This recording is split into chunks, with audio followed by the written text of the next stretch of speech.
Fine, ma'am. Link. Yes, ma'am. Yeah.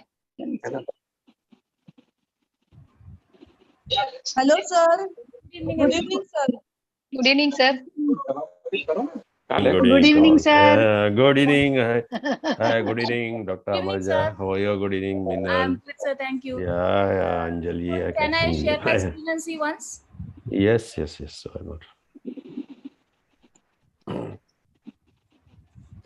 Hello, sir. Hi, how are you? काय चाललंय? Good.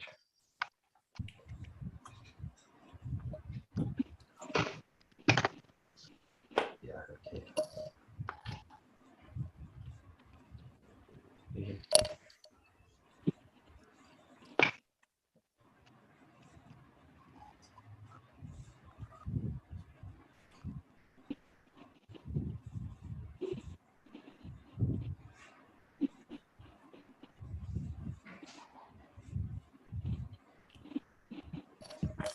Fine, na ma'am? Yeah. Katkade sir आले का? हो, आले. अच्छा, आले. Good morning sir.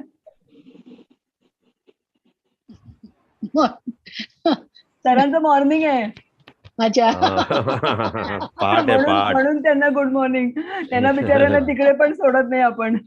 नाही मला पण इथे झोप चांगलं आहे ना. Good, very nice. इनफॅक्ट इथून बरं वाटतं अटेंड करायला. तिकडे ठाण्यात आलं की डोक्याला बरंच त्रास असतो. फक्त शशीला सांगितलं रात्री चहा करून ठेव म्हणून, बस बाकी काय नाही. चालेल. ओके, कसं चाललंय बाकी? How is everything? Good. Very nice. छान. गुड. चांगले टॉपिक्स आहेत. We have got over 200 registrations today. Fantastic. Oh. Very nice. Yeah.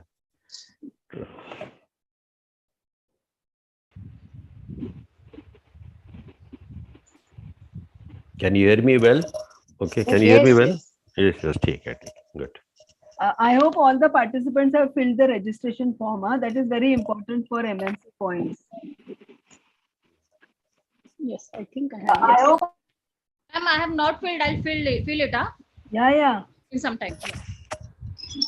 Who's that? Dr. Amarja. Amarja, you are again. You don't worry. But speaker doesn't have to fill the form, you know. Speaker doesn't. You have to give her MMC. Yeah. You have to give her MMC code. That's all. Yeah. Besides the excellent program that we are having now, we are also having MMC points. So there are lots of radiologists and pediatricians who have called me. Who have So for joined. them, I specifically said that you have to fill up the form and attend. Not for you, not for the speakers. Yeah. In fact, today, Acha meeting la radiologists are most welcome because you know, because it's a one topic, you know. Yeah, for eco purpose. Good evening, everybody. Good evening, Shamini. Hi. And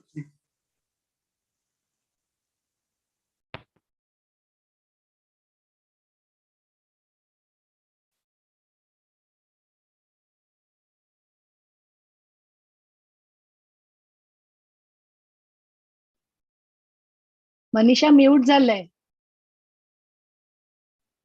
me technical difficulty solve करत होते म्हणून mute केलं स्वतःला.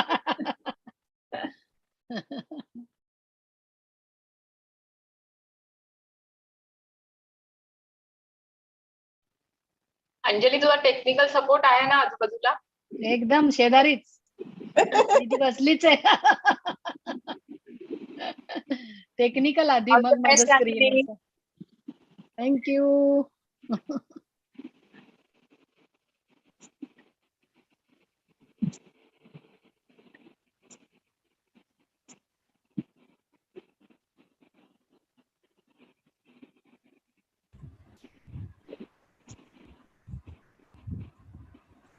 Manisha ma'am? Amarja here. Yes, Amarja. Yeah. In case there is any interruption due to connection or something, I have another robust connection. Within few seconds I'll restart. Restart. Okay, In great. case it happens, because it's a long talk, no? So Okay, okay. yeah, in case it happens. Yeah.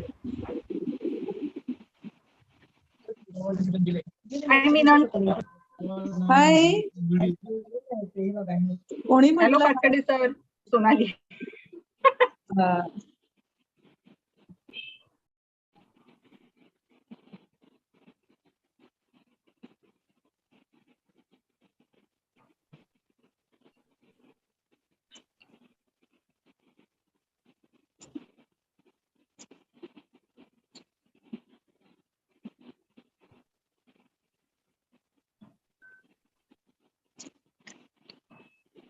Hi Minal.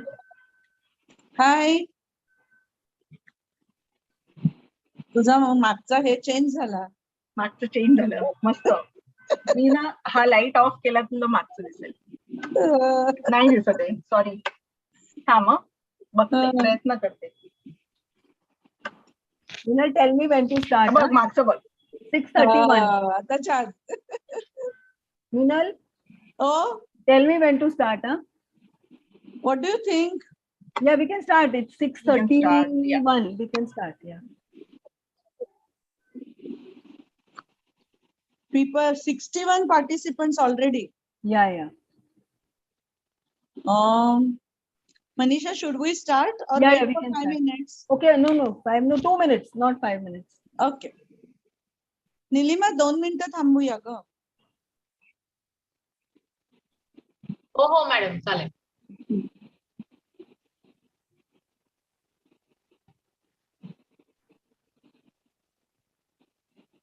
Someone is asking where is the form? It has been shared on all the groups. Whoever has joined would have received it. I think it is my dear friend Vaishali Bhatte from Solapur. Vaishali sent on your personal. Oh, Thank you, Manisha. Thank you so much. such a personal service. When Manisha is there, everything is possible. I know. तरी पण तुला form नाही सापडला वैशाली. हाय. अरे मी पाहिलंच नाही, मी direct join झाले. अच्छा. नाही काही हरकत नाही. थँक्यू. तो पॉइंट साठी आहे बेसिकली. चल, I think we can start now. We have Yes, I feel so.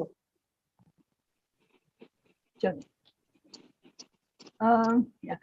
At the outset, I would like to request all the delegates to please mute themselves so that we do not have any disturbance while the speakers are talking.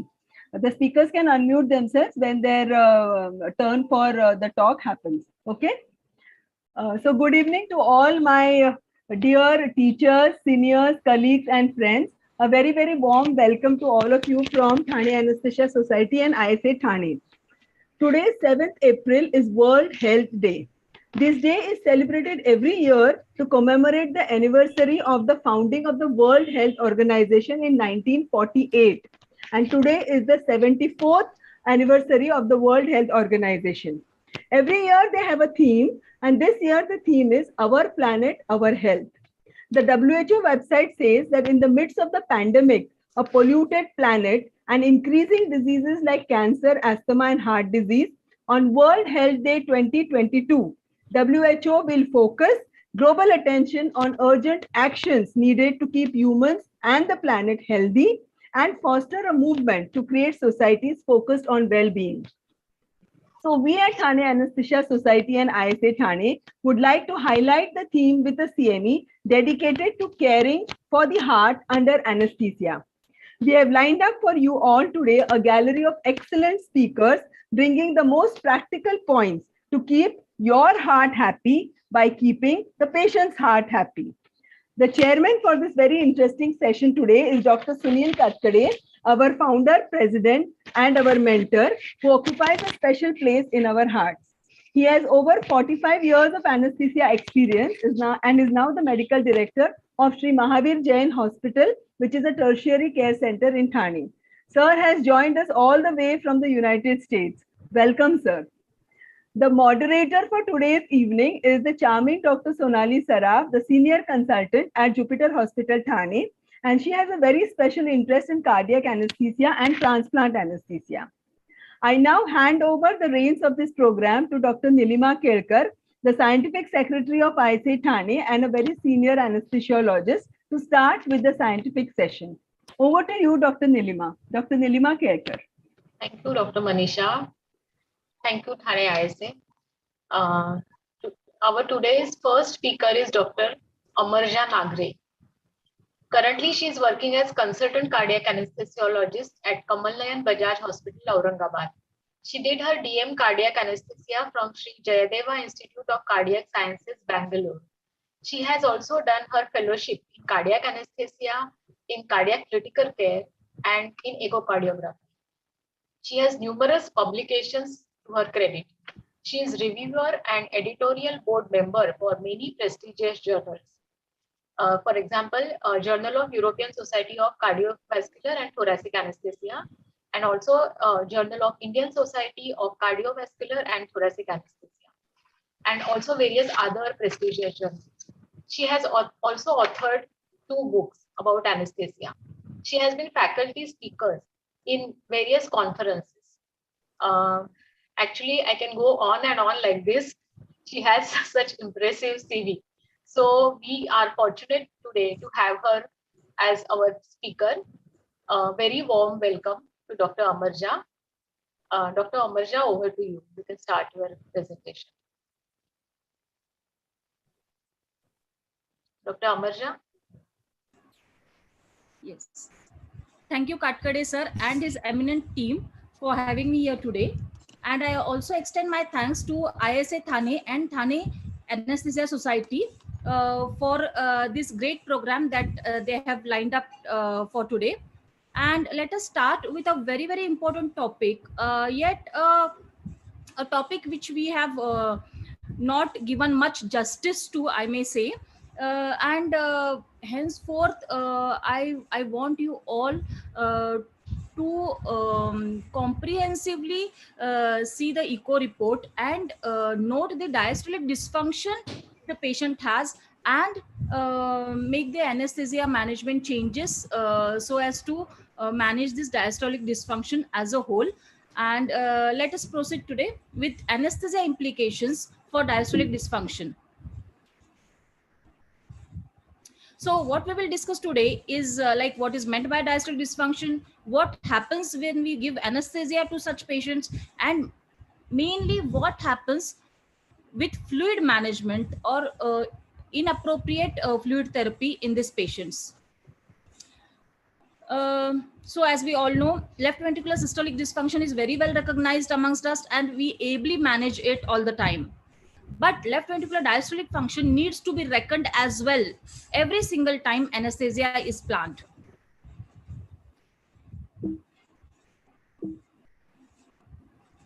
Diastolic dysfunction is the inefficiency of LV to allow filling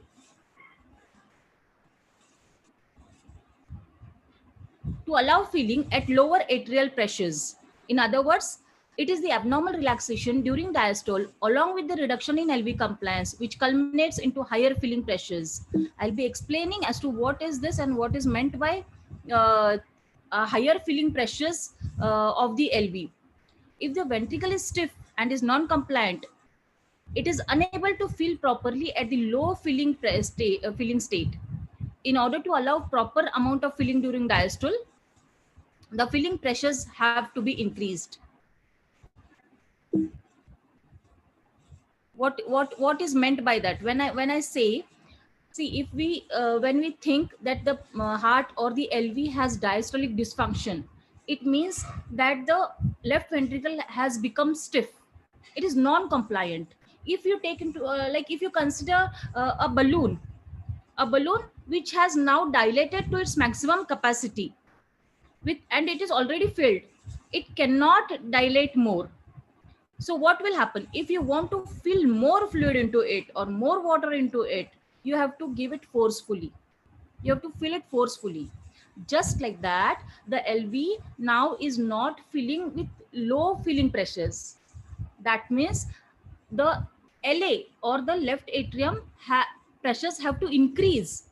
The left ventricle has to push blood into the non-compliant or the stiff LV. That is the main pathophysiology of diastolic dysfunction. So there are so many precipitating factors which will affect the diastolic dysfunction and can lead to diastolic heart failure perioperatively. Most of these factors we see on and off during our anesthesia practice. First, maybe shivering, which in itself causes tachycardia. You all know. Anemia, hypoxia, electrolyte imbalance, deterioration of diastolic dysfunction itself, myocardial ischemia, hypovolemia or hypervolemia, tachycardia, rhythm other than sinus, just like atrial fibrillation, sympathetic stimulation, or hypertensive crisis. They all can lead to or precipitate diastolic heart failure. Now, when we say diastolic dysfunction, which means there is abnormal or impaired relaxation. The LV cannot relax. Yes. Why it cannot relax? Because it has become stiff. So these two factors are already existing. But what happens to the systolic function, you may say? So diastolic dysfunction may be present in a patient who has normal systolic function, that is preserved ejection fraction. That is also called as heart failure with preserved ejection fraction. Or it may be present, diastolic dysfunction may be present in a patient with who has reduced ejection fraction, that is it is associated with systolic dysfunction. So diastolic dysfunction may be present along with systolic dysfunction, or it may be standalone diastolic dysfunction. So if you see this, in case of systolic heart failure, what happens is, we all know that the ejection fraction is reduced, means the contractility is reduced. Yes. So LV cannot pump blood out into the circulation through the aorta. Fine.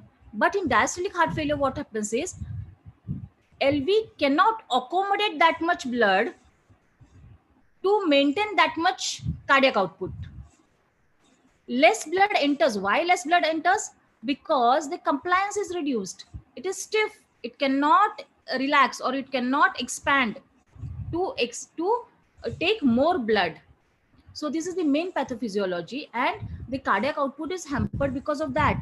So if this blood has to come, more blood has to accommodate here, the LA has to push blood. When it pushes blood, the LA pressure increases. And when the LA pressure increases, my dear friends, LA pressure increases, it may go in all directions, right?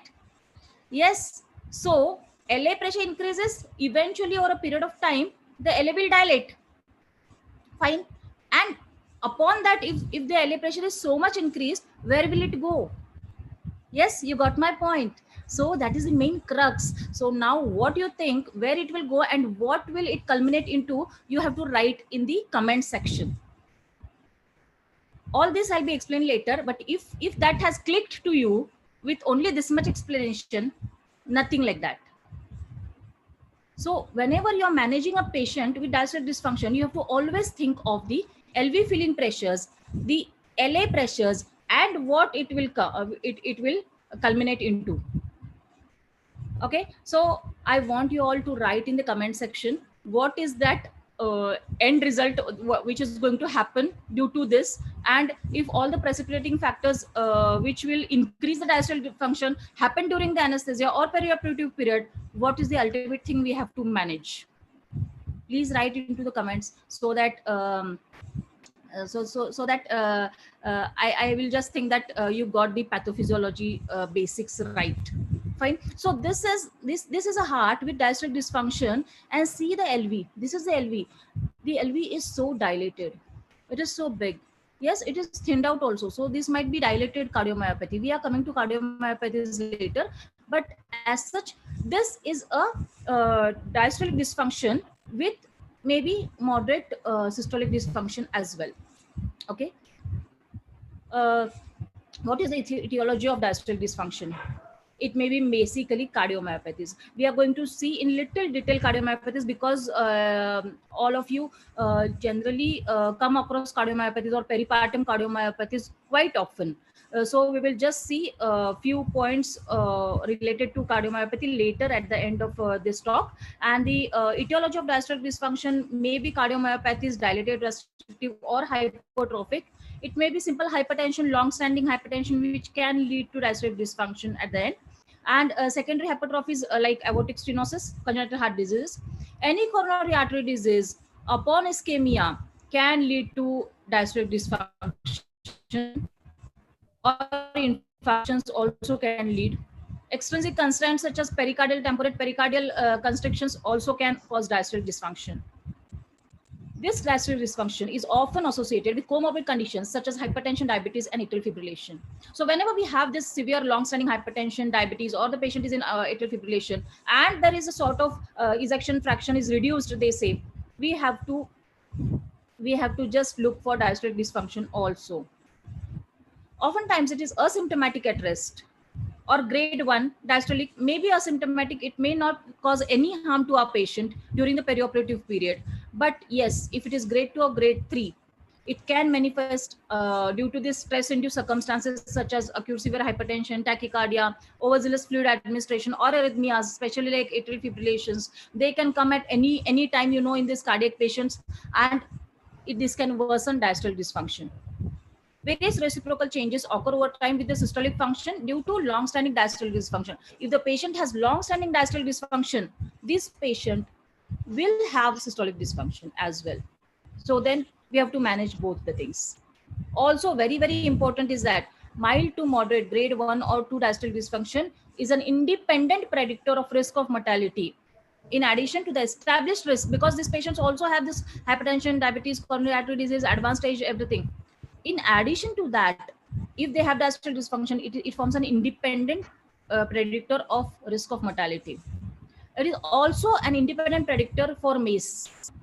So that is the importance of diastolic dysfunction. So we should never take it for granted or just overlook it as such. Grade 2, grade 3 diastolic dysfunction, we have to keep the pathophysiology in mind, and thereupon we have to manage, do the perioperative management of the patient. Why it is important? That is what I was talking about. But still I want to say that they may have associated heart failure with preserved ejection fraction. That means systolic function may be totally normal. EF may be 60%. It might be written that EF is 60%. So that can just divert you from that. But whenever there are risk factors like hypertension, diabetes, and atrial fibrillation, ischemic heart disease, you have to look for diastolic dysfunction as well, because it can contribute to post-operative heart failure. This is also a very important thing. Now, your patient may be on which drugs? Because all these drugs also have implications during anesthesia, we all know. So these patients may be on AC inhibitors like enalapril or lisinopril, we all know. Then ARBs, that is angiotensin receptor blockers. Then these are usually used to reduce hypotension and LV remodeling and improve quality of life. So they are always there on AC inhibitors. They can be on beta blockers like metoprolol, because they help in slowing the heart, and this increases the left ventricular filling time. They also have antihypertensive effect, and they inhibit renin release. So it is very important to keep these patients continued on beta blocker. Wait, I'll tell about that. Let us finish this list first. And calcium channel blockers, as they reduce LVH and improve the symptoms. Diuretics, they are needed in acute settings of congestive cardiac failure. So what we usually do is, because AC inhibitors cause a lot of hypotension intraoperatively, we usually stop them. We don't give the morning dose. Beta blockers, usually you can stop or you can continue, depends upon the heart rate of the patient. If the patient is already on the bradycardiac side, you can stop or give the half dose of beta blocker in the morning, which usually we do that. We give half dose of beta blocker, or I even don't give, because intraoperatively we can always give IV metoprolol, right? So, but this bradycardia is very stubborn. The bradycardia of beta blockers is very stubborn. Sometimes you may give 2 glycopyrrolettes, then also it doesn't come up. Sometimes we give atropine, then also it doesn't come up. So that is why you have to be very careful regarding beta blockers. If the patient is already on bradycardiac side, you can give half dose, or you may just omit it for the morning, on that morning I'm saying. And that was all about the drugs. Now, I just want you to know the phases of diastole. Now, why it is important? Because it is important to know which phase will cause what during the management perioperatively? Like, see, it is very easy to understand. There is, don't see at this diagram at all. Phases of diastole, I'll tell. What happens is, just visualize the LV. LV, blood is going into the aorta, right? Now, blood has gone into the aorta, means systolic contraction has happened. Systolic contraction has happened. Blood is out from the aorta. Now, aorta will close. Aortic valve will close. And mitral valve has not opened yet. Okay. So that few seconds or few that time is the isovolumic relaxation, because contraction has already happened. Blood has gone out of aorta. Now the aortic leaflets has closed. Yes. Mitral valve is not open. So the LV is relaxing. Fine. This is isovolumic relaxation. Then what will happen? Mitral valve will open. Once the mitral valve is open, blood will gush from LA to LV. So it has just opened. It is relaxed. Relaxed means what? The filling pressure is at 0. It's less, very less. So it will suck the blood in. That means it will take the blood. So rapid filling occurs. Once the rapid filling occurs, the pressure comes up little bit, and now diastasis, that is slow filling occurs. Okay. Now slow filling occurs, LV fills, but still there is some blood in the LA. So LA contracts vigorously and pushes the remaining blood in the LV. That is the atrial contraction, or what popularly is known as atrial kick. My dear friends, atrial kick is very, very important, because most of the blood goes into the LV, which is stiff during this atrial contraction. So what happens if this atrial contraction is lost or the atrial kick is lost? Atrial filling may get hampered. And where is this atrial kick lost? In atrial fibrillation, when there is no sinus rhythm. Atrial contraction or atrial kick is present only in sinus rhythm. So when there is atrial fibrillation, fibrillation is what? Atria cannot contract fully. It is fibrillating, right? So this atrial kick is lost, and then there will be no adequate filling of the LV during diastole, and therefore adequate cardiac output will not occur. That is why you don't want your patient to land into atrial fibrillation at any given time during the perioperative period. Fine. So that was my first point, take home message types, that what will happen if that LA pressure rises and rises, what will happen, that you are going to tell me. Okay. And second, what I told you is that atrial kick lost is like very, very detrimental for our diastolic dysfunction patient. Fine. We'll move on further. Yes, these elevated filling pressures are so very important that American Society of Echocardiography has graded the diastolic dysfunction based on this. So I'll not go into detail because this is more of echocardiography type. So I'll just tell you what is important for you for perioperative management. Okay, like see, grade 1. Grade 1 is what? Just read this. Impaired relaxation means the relaxation is only impaired with normal filling pressure. Fine. That is why whenever they say grade 1 diastolic dysfunction, we are okay. We don't even look at it when they say grade 1 diastolic dysfunction. Why? Because it has normal filling pressures.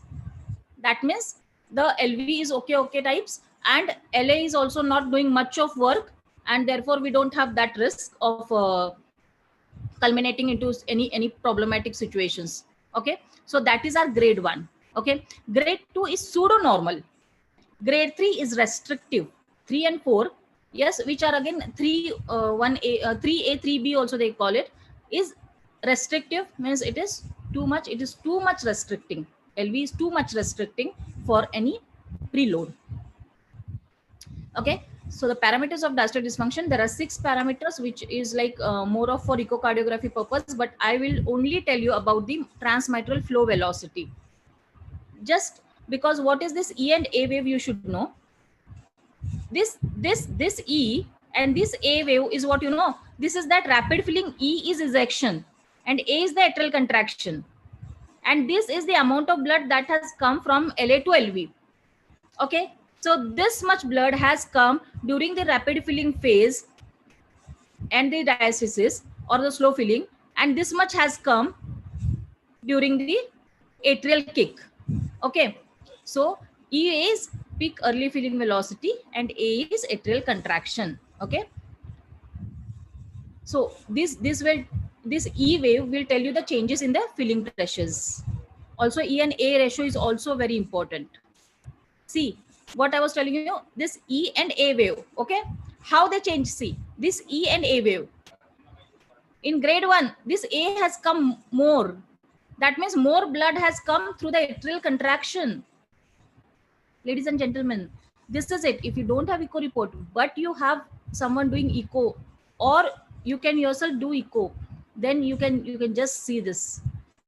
If A is more, it can be impaired relaxation only. And then there are various methods, actually not the only one to name the grades, but I'll tell you the simple one. This is E and A, but there is a lot of difference between this E and A. The other parameters are also involved, and this is again the E and A. The A is less. I'll just tell you, but the E is very much peaking. So this is the E and A wave of the impaired, that is the grade 1. This is the grade 2, and the grade 3, it is very much peaking. Okay, there is one more, that is the L wave. Sometimes between this E and A is so much more severe. Yes, so this E and A wave, this is very high, very advanced or very severe type of diastolic dysfunction. So one more wave is there, which is called as L wave. Okay, L wave comes because the blood keeps on flowing, and there is another pathophysiology related to it. We'll not go into that details, but that indicates severe diastolic dysfunction. Okay, now coming to peripartum cardiomyopathies. You all are very well versed with this, I know. Just a quick recap about the peripartum cardiomyopathy, a potentially life-threatening pregnancy-associated disease that typically arises in the peripartum period. It is marked by left ventricular dysfunction and heart failure. 2010 European Society of Cardiology has described peripartum cardiomyopathy as idiopathic cardiomyopathy with the following cardiac characteristics: development of heart failure towards the end of pregnancy or within 5 months following delivery, absence of any other identifiable cause for the heart failure, LV systolic function with EF less than 45%, LV may or may not be detected. On echo, you have echo report of cardiomyopathy patient, peripartum cardiomyopathy patient. It will tell you that LV wall motion, generalized or global rather than regional. There will be dilatation of all the chambers, particularly LV will be dilated. The LV end diastolic dimension exceeds 52 mm. What is meant by this? Means this is the LV end diastolic. That means when the LV is fully dilated, the diameter, that means it is this much dilated. See here, it is 7.3 centimeters. So that much dilated LV is. When it exceeds 52 mm, it is pathognomonic of diastolic of cardiomyopathy. Valvular compromise. It may involve severe MS and TR. Patient may have severe MR and TR. Reduced EF, systolic dysfunction may be present, or LV thrombus may also be present. So this is a picture of dilated cardiomyopathy. You see the enlarged left ventricle over here, also thinned out left ventricle. On echo report, usually what you will see is LV hypertrophy. Size of atrium more than the ventricles is usually present in restrictive cardiomyopathies, and the left atrium may be large, more than 4 centimeters. So this is a video of the dilated cardiomyopathy, and you can see that the LV is dilated. Not only dilated, it is thinned out as also. Yes, and see, it is associated with systolic dysfunction also. The ejection fraction is reduced. The contractility is not that much. The contractility is also gone down. So it is associated with systolic dysfunction also. The LV may not be dilated as such every time. Here it is not dilated as such, but still the patient has diastolic dysfunction and systolic dysfunction also. Coming to restrictive cardiomyopathy, Restrictive cardiomyopathy is characterized by non-dilated non-dilated ventricles with diastolic dysfunction, myocardial disorder with increased myocardial stiffness that leads to impaired ventricular feeling. That the same thing what diastolic dysfunction is about, that increased myocardial stiffness is present, and both the ventricular size and systolic function is usually normal or normal until later stages of the disease, and it may have signs and symptoms of left or right heart failure. So this is restrictive cardiomyopathy, and you see that the walls are stiff. They may not be thickened, but they become stiff in case of restrictive cardiomyopathy. So this is restrictive cardiomyopathy. Can you see this? These are actually the atria. The largest chambers are not the ventricles in this case. This is the ventricle, left ventricle, right ventricle, and these are the atria actually. So this is a very like a spot diagnosis in case of restrictive cardiomyopathy. Restrictive cardiomyopathy, the ventricle feeling is so much restricted, or the pressures are so high that the atria have to contract so much, or the feeling pressures has to be given so much that they keep on dilating over a period of years.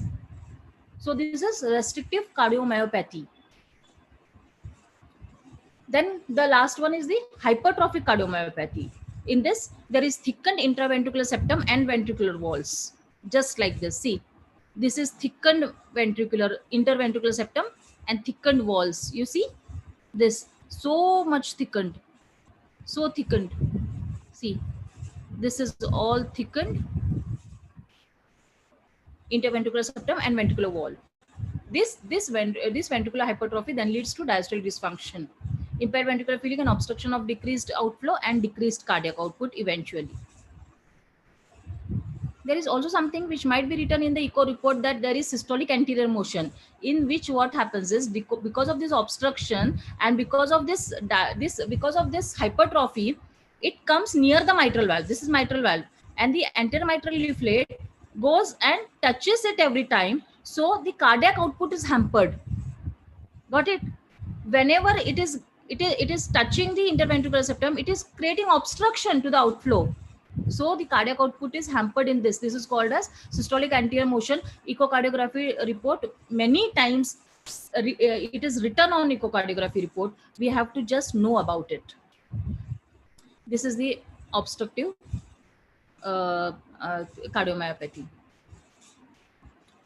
So all these patients who have diastolic dysfunction are intolerant to atrial fibrillation, because in atrial fibrillation the atrial kick is lost, and atrial kick is very, very important in diastolic dysfunction. That is again take home message number 3. Tachycardia, a big no to severe tachycardia. Why? Because tachycardia truncates, or it minimizes the last phase of diastolic feeling, and adequate LV feeling doesn't occur in tachycardia. So a heart rate of 120, 130 is a big no in case of diastolic dysfunction patients. Hypertension, if there is a lot of hypertension, like your BP is shooting up to 180, 200 systolic by 100, 120, what will happen? That will eventually put a burden on the LV. LV has to pump that much outside the aortic valve against this resistance or the increased afterload. So hypertension is also a big no. Ischemia, increased left atrial pressures and increased pulmonary venous pressures can occur in case of myocardial ischemia.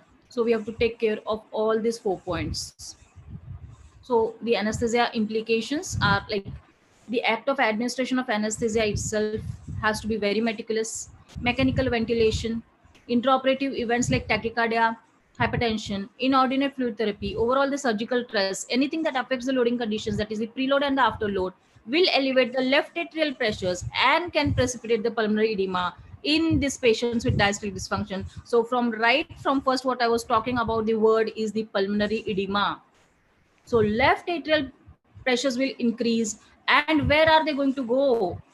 They can't go forward because it is diastolic dysfunction. It will not take, so it has to go backwards, and pulmonary edema will occur in these patients if we do not do meticulous management of diastolic dysfunction. Let me just sum up everything now. The goal of anesthesia management is to preserve the cardiac output and reduce the myocardial work. During the perioperative period, the hemodynamic changes affecting affecting the diastolic time, such as the tachycardia, arrhythmias, myocardial ischemia, can decompensate the pre-existing diastolic dysfunction. Proper selection of inducing agents like etomidate, fentanyl, muscle relaxants like vecuronium, inhalation agents like sevoflurane, and narcotics like fentanyl are used. You have to always preserve the cardiac output. Three factors that are very important, that is preload, cardiac contractility, and afterload. LV has to adequately fill during diastole. That should be our main aim. Maintenance of sinus rhythm is very, very important. You have to preserve atrial kick at any given cost. Contractility has to be maintained. Maybe you can use dobutamin, which is the agent of choice, because it is an inodilator. Inotropic support it gives. It helps in contractility. Also, it doesn't increase the afterload. That is, dilates the system. So there is no much burden on the LV to push or to generate the cardiac output. Afterload is reduced by dopamine, and also we have to avoid overzealous hypertensive response. Avoid myocardial ischemia. Avoid hypertensive episodes and tachycardias. Sympathetic tone should be maintained, as anesthesia induction may reduce the sympathetic tone and hypertension may occur. We don't even want that, because a compensatory LV function is not present to compensate or combat that hypertension. If tachycardia occurs, that is again detrimental for us. Intraoperative BP control is then thereby very much necessary. Adequate analgesia. Avoidance of hypoxia, hypercarbia, intubation and extubation stresses should be avoided. GA with epidural can be used, as it reduces stress and tachycardia. Intraoperative monitoring, as and when required, invasive arterial monitoring, CVP, the pulmonary capillary wedge pressure monitoring, the TE or the echocardiography, cardiac output monitoring should be point of care in all major cases. Post-operative care like supplemental oxygen, fluid balance, and post-operative analgesia, adequate monitoring, ICU care, all are very, very important, and they will help patient all in all. Treating anemias, hypoxia, severing, hypothermia, acid base, and electrolyte derangements and blood sugar control are very important. Inotropes and vasodilators like NTG should be used. AC inhibitors, ARBs, should be used in appropriate doses as and when required. And treatment of acute diastolic heart failure has to be done whenever required, like diuretics, nitrates, or managing the hypertension and using the inotropes like dobutamin, milrinone, or levosimendan. Fluid management is very, very important, because already the preload has to be optimum. What is preload? Is the amount of blood that is coming to the LV through the LA. That is called as preload. So that is the amount of fluid we are giving will add up to that preload. So already if the LV is not able to accommodate what it has, if you overzealously give more and more fluid, that will definitely culminate into high LA pressures and then pulmonary edema. These patients have very narrow therapeutic margin for fluid supplementation, and optimum preload has to be maintained in these patients. Overzealous fluid administration needs to be detected to avoid postoperative heart failure and pulmonary edema, as it leads to persistent increase in the LV filling pressures, which eventuate pulmonary edema. So the crux of anesthesia management is the cardiac grid has to be taken care of, like rate, we take care of tachycardia, we take care of sinus rhythm, that is we don't want atrial fibrillation. Contractility we want to maintain, we don't want to depress contractility due to any anesthesia drugs or so.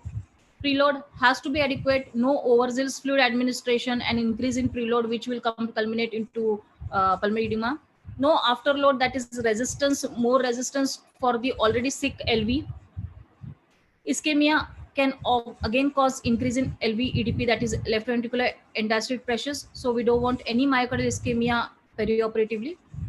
Volume overload, we don't want volume overload at all, because it is very bad for this LV. Any small increase in the LV end diastolic volume, that is volume in the LV at the end of diastole, will cause increase in LV end diastolic pressure and pulmonary edema will occur. Whenever it is possible, go for regional anesthesia techniques like the ultrasound guided plexus blocks or facial plane blocks, and which do not interfere with this physiology, and they prove to be an asset in these patients. So concluding my talk today, early detection of and not overlooking clinical LV dysfunction is very useful, and appropriate BP measures or timely monitoring tools and proper volume management are the key to successful management of patients with diastolic dysfunction. I request you all to visit my website.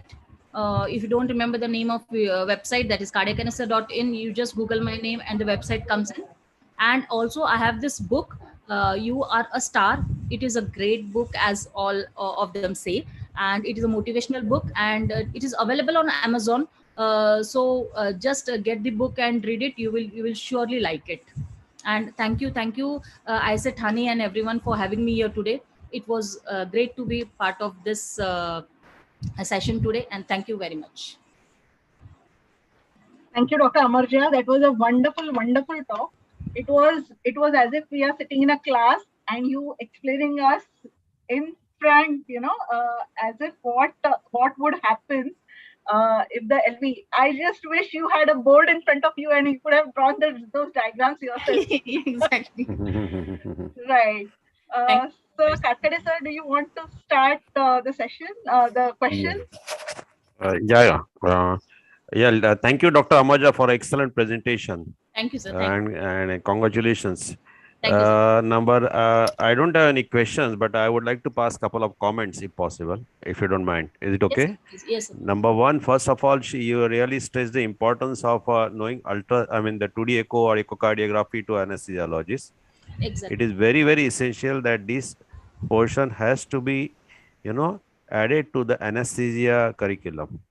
Because what happens, unfortunately, with our rules and regulations, we don't have much exposure to ultrasonography or 2D echocardiography. Hence, we have to go out of the way to learn these techniques, particularly senior people like us who are not in a regular medical college or who are not well trained. Number one, you also mentioned about the control of blood pressure, continue beta blockers. Now, beta blockers is a great thing, and there are lots of trials, and I like your point that at least you give half the dose, or you can have IV beta blockers with you. Yes. Regarding, you said you would like to have, in case if the heart rate suddenly starts dropping, I suggest to keep injection isoprenylin handy if Yes. the patients are on high dose of beta blocker. Okay, is it okay? Absolutely. Yes, right. Then that is second. And then about dobutamine, you mentioned I am very fond of dobutamine. It is my old favorite drug. But unfortunately, dobutamine and dopamine are outdated. Number two. And what is very, very essential is lots of us are practicing obstetric anesthesia. Yes. And 30% of the maternal mortality is because of the hemorrhage tachycardia and postpartum cardiomyopathy. And at some stage, diagnosed many times, or which is diagnosed for the first time when we encounter the patient. Yes, so it is very essential that moment your patient gets some abnormalities, a patient gets an unexplained tachycardia, hypotension, you start asking for 2D echocardiography, look for diastolic dysfunction, and that will exactly give you guidelines what is going wrong. That is where what happens, because we don't know this hemorrhage or hypotension is because of the postpartum hemorrhage, or patient is going into congestive cardiac failure, or there's a fluid overload, or sometimes we may tend to miss amniotic fluid embolism also. That is where our skill comes the best. And if our knowledge is adequate, you need not be great like a cardiologist, but even if you can know something is going wrong, that patient is getting how the chambers are feeling, whether atria is contracting or whether the right atrium is overdilated. That's a very important point to be taken. And I think we should know 2D cardiology, echocardiography and bedside echocardiography. We must practice or at least accompany the cardiologist when you're free times. It tells you, and you really talk, because this is very important topic. Diastolic dysfunction is totally neglected topic. when it comes to preoperative assessment. And last but least, which I would like to say, is the history of the patient. Very often, the patients are having a normal function. The figures are normal on paper. RMO informs you on the previous day. Nursing home anesthesiologist may not look at this. They just say 2D echo ho gaya, anesthetist cardiologist has written avoid hypotension, hypercarbia. And what happens is the history of the patient. Any patient who has a history of a dyspnea on exertion, limitation while working, a history of previous cardiomyopathy, or a diabetes, we have to keep this diastolic dysfunction in mind. And I like your point, which you really mentioned, that keep the all the parameters within normal limits, maintain the blood pressure, maintain the heart rate. So many a times this diastolic dysfunction is totally missed, and the history is the most important part of the assessment. Thank you. Thanks for allowing me to pass the comments. And I think we have good questions in this Yeah. chat box. One question is about the. Sir, continue. Please continue. No, I think we can go for the questions. We have some questions. Okay, sorry. So, questions from the chat box. Dr. Amarja, if the patient, what would be your drug of choice if the patient has severe bradycardia in beta block patients if isoprenaline is not available? Adrenaline. And But, dosage, how do we give? Yeah, I'll tell you in detail. Clinically, what we do is first we give glycopyrrolate. We repeat glycopyrrolate. So maximum 2 glycopyrrolates response doesn't come, or it increases just like from 48 or 50 to 52, 54. That's it. And what happens is we are like okay with this. Then what happens is after 5 to 10 minutes again it comes down. So we repeat glycopyrrolate again. So same thing again happens, another 5-10 minutes, and the bradycardia is again there. Then you can give atropine. With atropine also same thing happens. Then there's a call for isoprenaline. But if you don't have isoprenaline, you have to give adrenaline. How you have to give? If you have it in syringe pump, like in cardiac patients, we have it on the syringe pump. So we just purge like 0.5 ml or something like that, 0.3 to 0.5 ml. But if you don't have that thing, what you have to do is take one ampule, dilute it till 10, and take 1 ml again and dilute it again till 10, or just take a flush of that and just give titrated 1 ml, because it is adrenaline. So you don't want too much tachycardia also, which is again you have to manage it again with something for that. So you don't want that situation. In that case, adrenaline only is the choice if you don't have isoprenaline. What would be your choice of monitoring in patients with diastolic dysfunction undergoing surgery? Would CVP be enough? No, CVP is not at all enough. It is a very crude method actually. So CVP is not enough. For that, ideally it is the PA catheter. If you have PA catheter, you can put, if you're well versed with that is one way. Or echocardiography is the best.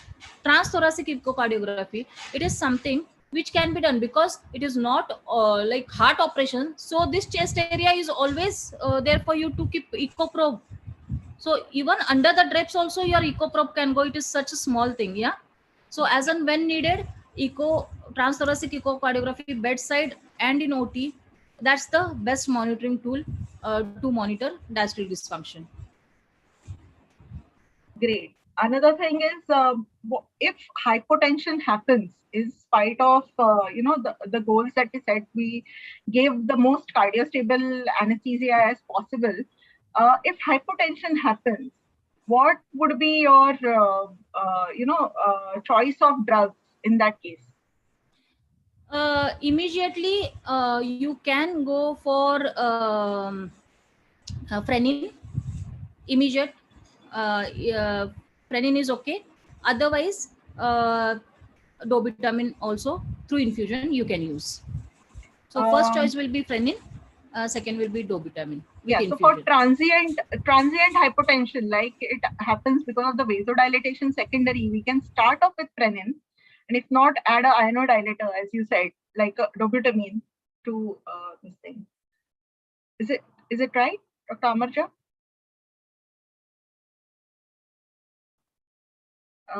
Dr. Amarja, can you hear us? I think her screen has frozen. She'll Yeah. join back. She said there's some problem, but she can join back in a few seconds. Yeah.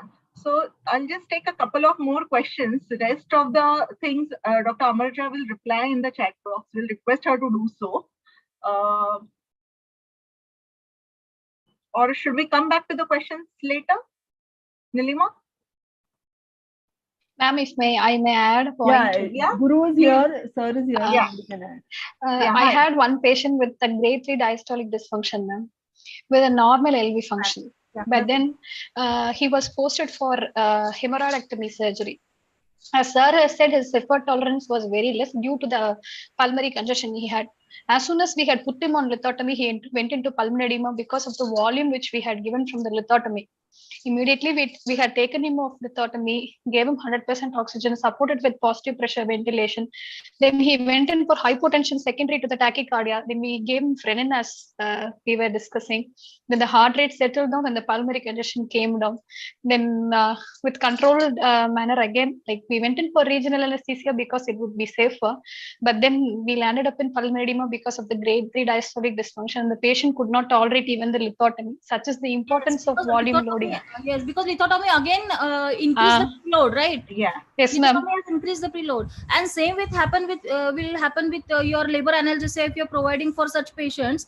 And when the blood will come into the circulation after the delivery, and you are there present for labor analgesia, then these things might happen. Yeah, and the patient lands into pulmonary edema.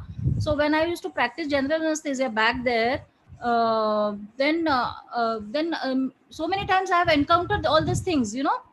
Patients do go into pulmonary edema. Yeah, it is common.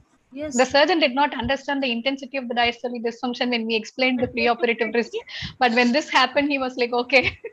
Yeah. So is it possible to optimize a patient of diastolic dysfunction? So supposing the patient has a diastolic dysfunction of grade 3, as you said, is it possible to bring it down to grade 2?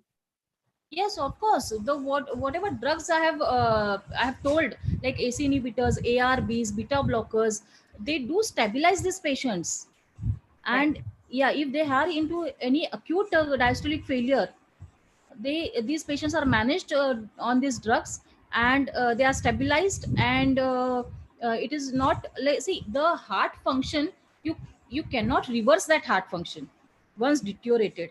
Yes, but you have to take care that it doesn't worsen and it doesn't go anything acute changes do not occur in that.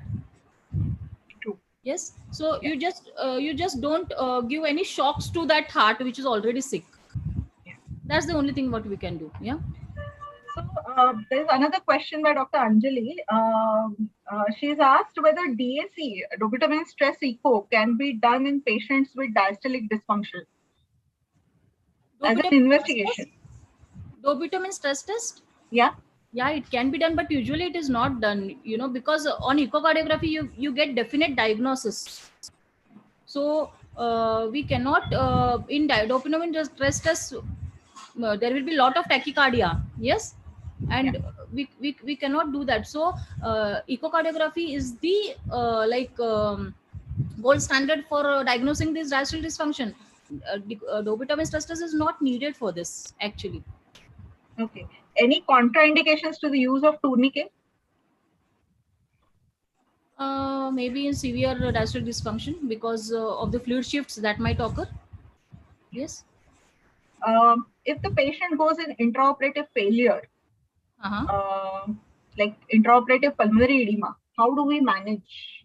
We have to take care of all this, avoid hypoxia, hypercarbia, and you have to intubate the patient immediately. Yes, you give diuretics immediately. Lots of diuretics. We give 80 mg Lasix or even more than that. Yes, and you just want to dry the lungs as fast as possible. right? So that is the acute management you do, and you maintain the oxygenation of the patient, that is the PO2 of the patient, and diuretics. Yes, and inotropic support if needed, you have to add the inotropic support as well. Yeah. So just one last question before we move on. Any role of levosimendan? Yes, levosimendan has its role in case of severe heart failure. Yes, and there are many trials on it, and there are still many drugs, many institutes are using it, but we use it mainly in cardiac setups. I'm not sure for non-cardiac setups. I have not used it for non-cardiac setups, but for cardiac setups, yes, there is a role of levosimendan, as it is a great inodilator. So you can use it in severe diastolic dysfunction, also in severe LV dysfunction or systolic dysfunction. Okay. Thank you, Dr. Amarja, for that lovely discussion and your lovely talk. Hope to see your book on Amazon and get it. Yes, please. There are a couple of more questions in the chat box. If you could just answer them Yes, yes. By the time, yes, Yeah. the session goes on, I'll keep on answering. I'll reply them. Okay. Thank you so much. Nilima, over to you. Yeah. Thank you, Dr. Amarja, Dr. Sonali, and Dr. Katkare, sir. That was really lovely session. Now we will move on to our next session. Our next speaker is Dr. Guru Sandhya. She is consultant anesthesiologist at Kumaran Medical Center, Coimbatore. She has won gold medal in her MD anesthesia exam in 2017. She has many presentations to her credit, and she has won prizes for her presentation. She has special interest and experience in pediatric anesthesia, obstetric anesthesia, anesthesia for laparoscopy, anesthesia for cardiac patients in non-cardiac surgery, and hepatobiliary surgery. Thank you so much, Dr. Guru Sandhya, for accepting our invitation, and very warm welcome to you. Over to you, Dr. Guru Sandhya. You can start now.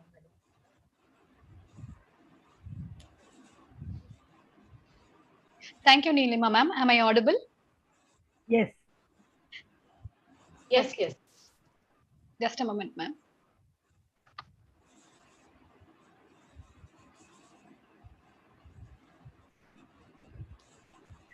At the outset, I would like to thank Dr. Manisha ma'am and Sunil Katkare sir for inviting me for this talk for ISA Thane. Today evening, I will be talking about perioperative arrhythmias. As we have been discussing, this is a WHO World Health Day, and we have taken the topic as heart. So in the perioperative period, arrhythmia becomes an imperative thing to treat, to diagnose, and to ensure the perioperative outcomes. We have to treat it early and effectively to prevent any adverse effects that would come. So what is an arrhythmia is? Arrhythmia is any abnormality in the rate, rhythm, or conduction of the cardiac tissue. It can either be symptomatic or asymptomatic. The symptoms can at times be lethal or at times cause hemodynamic compromise. And it is the most common abnormality in the perioperative period. Dated in IJA 2007, the incidence with continuous monitoring increases around to 89%, and it is around 60% with intermittent monitoring. So there are very many mechanisms for perioperative arrhythmias. One is re-entry. This is the cause for ventricular and supraventricular arrhythmias. The next is the injury to any conduction tissue, as would happen in any myocardial infarction or ischemia. The third is automaticity. There can be an ectopic automatic foci or an ectopic foci, as in case of any myocardial ischemia, an infarcted tissue triggering an ectopic foci of its own. It can be monofocal or multifocal. And the last one is the mutations in the ion channel, which will be present previously in the anesthesia visit as well.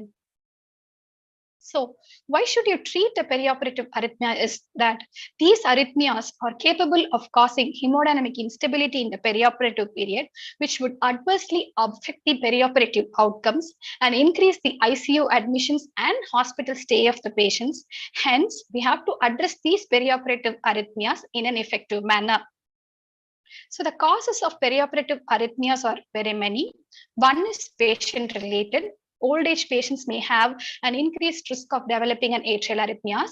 Following a spinal anesthesia, an young male is more preponderant to develop a bradycardia than others. And procedure-related factors as intubation, extubation, or inserting a central venous catheter or a laparoscopic surgery or can all precipitate a perioperative arrhythmia. Any pre-existing pathologies like the patient is in sepsis, having fever, hypothyroidism or hyperthyroidism, or the patient has a preponderance for developing a malignant hypothermia in the intraoperative period, or if the patient is having a pre-existing pathology of a central nervous system which is causing an increased intracranial pressure, all these pre-existing pathologies can precipitate a perioperative arrhythmias. Then next is the pharmacological agents. Any patients on calcium channel blockers or beta blockers or digoxin may have a perioperative bradycardia. If at all the patient during injection having been given glycopyrrolate, then can have a perioperative tachycardia. Atropine being given in the intraoperative period, dexmedetomidine, phenylephrine being given in the intraoperative period, triggering a bradyarrhythmias, halothane potentiating the arrhythmogenicity of adrenaline. All these are examples of pharmacological agents which can precipitate a perioperative bradyarrhythmia. So broadly, these arrhythmias in the perioperative period are classified into bradyarrhythmias or tachyarrhythmias. In bradyarrhythmias, it can either be divided into sinus bradycardia, AV block, or again bundle branch block and junctional rhythm. In tachyarrhythmias, it can further be divided into narrow complex rhythm or wide complex rhythm. Both are with pulse. If it is without pulse, it is a pulseless VT or VF. Coming on to bradyarrhythmias, it can be classified into sinus bradycardia, junctional escape rhythm. Junctional escape rhythm is where the trigger is not from the SA node but from the AV node. It can further be divided into junctional escape rhythm with a rate of 40 to 60 per minute, or an accelerated junctional rhythm where the rate differs from 60 to 100 per minute. In case of atrioventricular block, it is further classified into 3 degrees. In case of first degree AV block, in all the AV block, there is a dissociation or prolongation from atria to the ventricle. The conduction is delayed or dropped in the atrioventricular block. In case of first degree AV block, there is a fixed prolongation of PR interval of more than 0.12 seconds, and that is first degree AV block. In case of second degree AV block, it is further classified into type 1 Wenckebach and type 2. In type 1, there is a progressive prolongation of PR interval followed by a dropped beat. In type 2 second degree AV block, there is a non-cordon dropped beat wherein the PR interval is prolonged, but there is an occasional dropped beat from the atria to the ventricles. Third degree AV block is a total non-concordance between the atrium and the ventricle. The atria contracts separately and the ventricle contracts separately. In type 2 second degree AV block and third degree AV block can be hemodynamically significantly causing instability and hence needed to be treated appropriately in the perioperative period. Coming on to bundle branch block, which develops acutely in the perioperative period, this right bundle branch block can develop as a physiology or can develop during the insertion of a pulmonary artery catheter, or can develop when the patient has got any right ventricular ischemia or any patient who has got a severe pulmonary artery disease. So that patients can have a right bundle branch block. Any patient who develops a left ventral branch block acutely in the intraoperative period signifies that the patient has got a innate myocardial ischemia which is going on and hence had to be addressed with an expert consultation.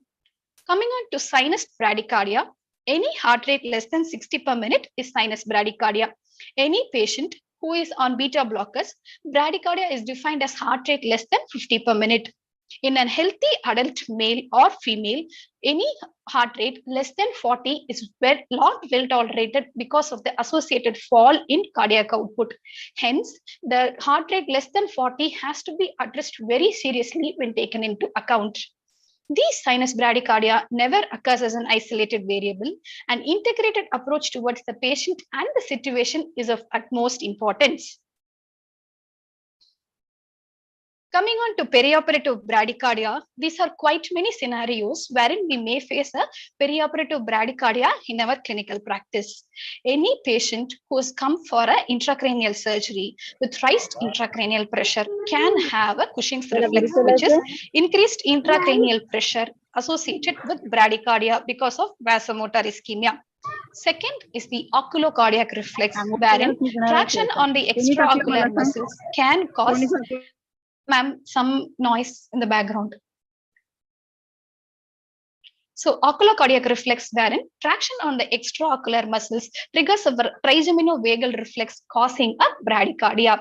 And our most favorite high spinal block, wherein the cardioacceleratory fibers from T1 to T4 are blocked in high spinal blockade, leading on to bradycardia. And this is more common in young males whose heart rate, actually resting heart rate less than 60 or near to 60. These patients are more prone to have a sinus bradycardia following a high spinal blockade than others. Local anesthetic systemic toxicity can present with the bradycardia. And any interscalene block and which is given a beach chair position can have a significant drop in the preload and trigger a Bechtel-George reflex, which in turn causes a symptomatic bradycardia and even cardiac arrest in the perioperative period. So adequate preload is necessary when you give a patient in a beach chair position with an interscalene block, which in turn can trigger a Bechtel-George reflex. And high intrathoracic pressures, when we ventilate the patient to increase the PEEP with high intrathoracic pressures with the full bag, that in turn can cause a increased intrathoracic pressure leading on to sinus bradycardia. Any myocardial ischemia in the perioperative period will trigger a bundle branch block, may it be right or left. Hypothermia itself can cause a bradyarrhythmias in the perioperative period, and hypoxia, especially in a neonate, whereas intubation or extubation, because their sympathetic tone is not well developed, neonates can develop a bradyarrhythmias without an anticholinergics in the perioperative period when intubated or extubated. And electrolyte abnormalities like hypokalemia, hypomagnesemia, or hyperkalemia can lead to any of the bradyarrhythmias which we have seen earlier. So here on, I will be discussing with the case scenario. Here is a 44-year-old male patient. Sorry, this is the first case scenario. He is a 56-year-old male patient who has come for a laparoscopic cholecystectomy under general anesthesia. Upon inflation of carbon dioxide, developed this particular rhythm. So this rhythm in lead to is a P wave followed by QRS complex, P wave followed by QRS complex, and the PR interval is normal, but the heart rate is somewhere around 53 or so. So this is an example of sinus bradycardia. So this has happened because of the intense peritoneal stretch because of carbon dioxide inflation. The rate is somewhere around 54 to 53. So if this was hemodynamically concerning, or if the rate is still falling to less than 40, or it is dropping from 50 to 40, the treatment would be asking the surgeon to deflate the abdomen immediately and refilling the abdomen with lower inflation pressures and lower flow of carbon dioxide in a titrated manner. If it was staying at 54 and 53 or so, we can actually ask the surgeon to continue if it is not hemodynamically concerning. If the same rhythm has happened in a patient with the spinal anesthesia, say the rate is around 50 or 55 or 56 with a BP of around 90/60, then the treatment of choice would differ from individual to individual, ranging from treatment with atropine or ephedrine 6 milligrams IV bolus. Some of us are comfortable giving atropine even at the heart rate of 50. At sometimes, if the patient has got an ischemic heart disease, the heart rate can go up like more than 100. At that time, some of us try to give glycopyrrolate 0.2 milligrams. It all depends upon the clinical expertise and the individual concerns over the particular patients. So spinal induced bradycardia with hypotension, it can either be treated with atropine or ephedrine 6 milligram IV bolus. There has been fewer case studies or reports wherein cardiac arrest following spinal anesthesia. The incidence of recovery has been more if the patient was treated with atropine if the heart rate is falling less than 40 and switched over to epinephrine if the heart rate is still falling more than 40. So treatment would be, if the heart rate is falling less than 40, it would be advisable to go for atropine. If it is ranging between 50 to 60 with hypotension, the treatment can either vary with atropine or ephedrine boluses depending upon the clinical scenario. The next is a patient who is a 45-year-old male patient who is a known coronary artery disease coming for emergency laparotomy for a small bowel obstruction. During the course of surgery, he has developed this rhythm. As you can see in this example, this is a case of a complete heart block wherein there is a P wave, and another P wave is buried here. Next P wave, there is a P wave, and the QRS complex is totally non-concordant with the P wave. This QRS complex is not preceded by a P wave. So the P wave is independent and it is at a rate of around 100 per minute, and the QRS complex is at a rate of around, the heart ventricular rate is around 35 to 40. So some 8 boxes are there. So this is a case of a complete heart block which has developed in the perioperative period in a known case of coronary artery disease, signifying that the patient has got an underlying myocardial ischemia. The treatment in such case would be, if the patient was hemodynamically stable, to continue and to give any heart rate or any AV block which is below the level of AV node is unlikely to respond to atropine or glycopyrrolate. The choice would be to give isoprenaline, and the first and the foremost choice would be to transvenously pace this patient or transcutaneously pace this patient whenever necessary.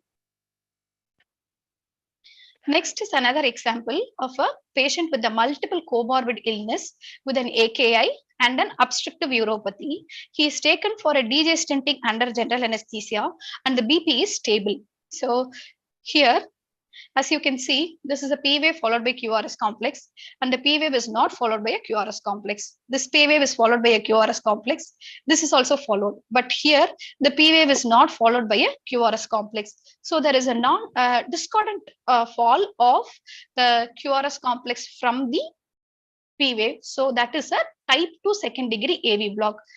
So this is a type 2 second degree AV block. This can happen because the cause for this patient can be an obstructive uropathy and hyperkalemia because the patient developed an AKI. So if the hyperkalemia was treated, then this could have been treated. In the perioperative period, since he was hemodynamically stable, treatment of hyperkalemia should be ensured.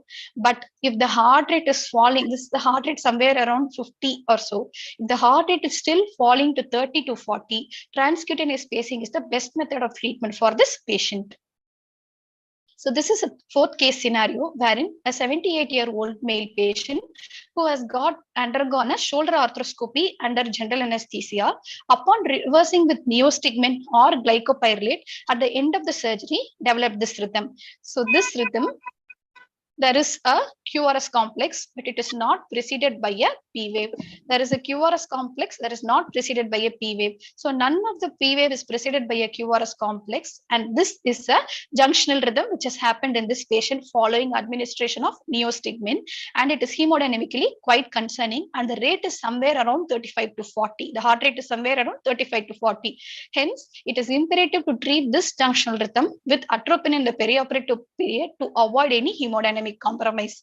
This junctional rhythm can also develop as a result of we using any volatile agents like sevoflurane or desflurane or so. That will be self-limiting and will resolve once when the patient is out of those agents.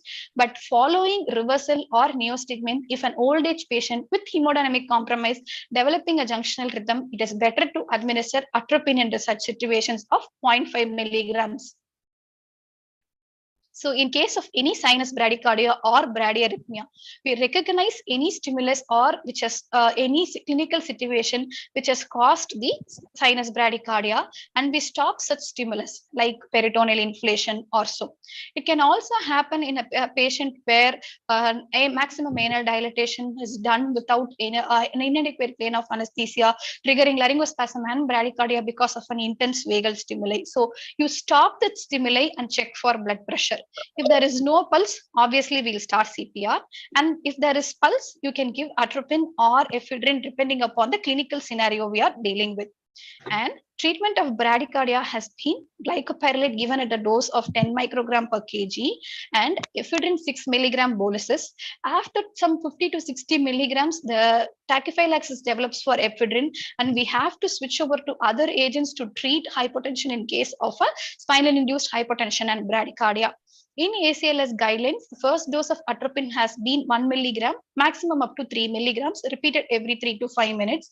But in our clinical scenario, we have a dosage of around 0.6 milligrams. So usage of 0.6 milligrams IV bolus followed by repetition until 3 milligrams maximum is what is advised.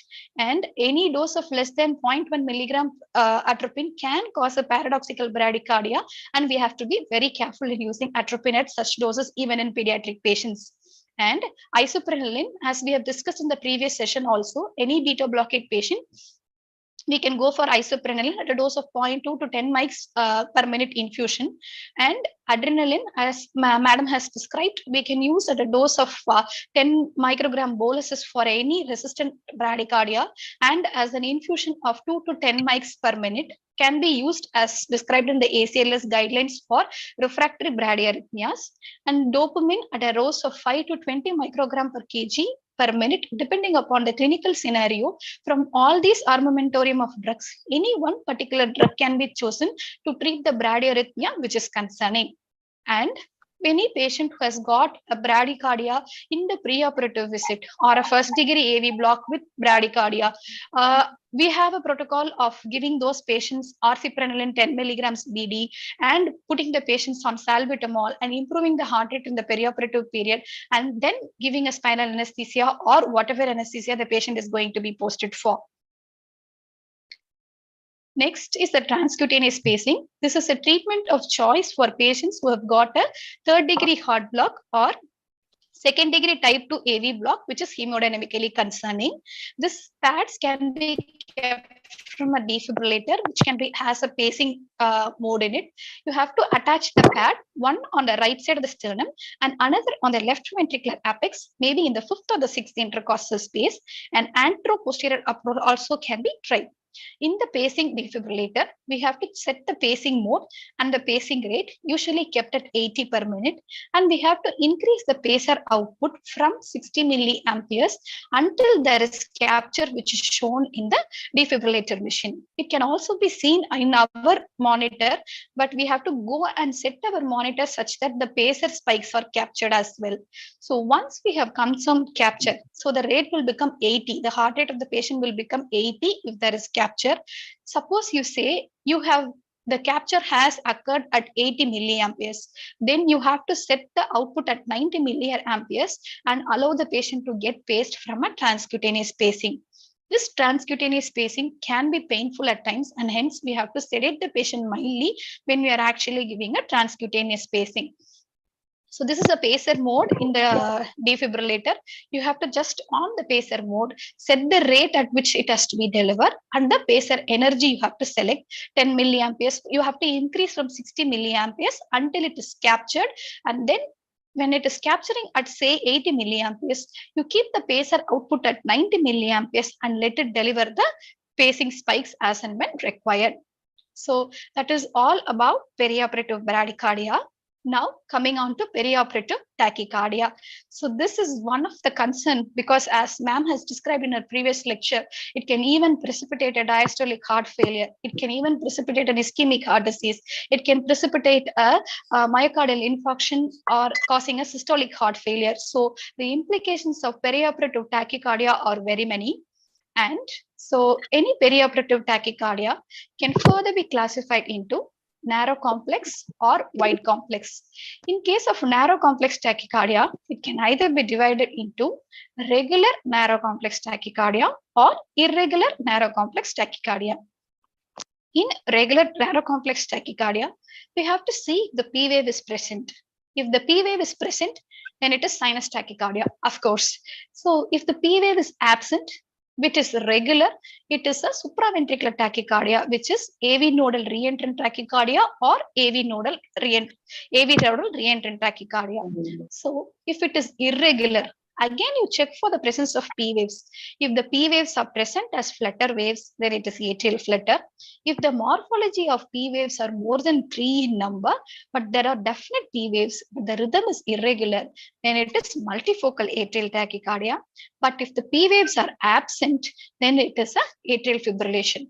In atrial fibrillation, at times there can be a coarse P waves that is called a coarse atrial fibrillation, which we can easily diagnose in the ECG. So, atrial fibrillation is a irregular narrow complex tachyarrhythmia, and SVT is a regular narrow complex tachyarrhythmias.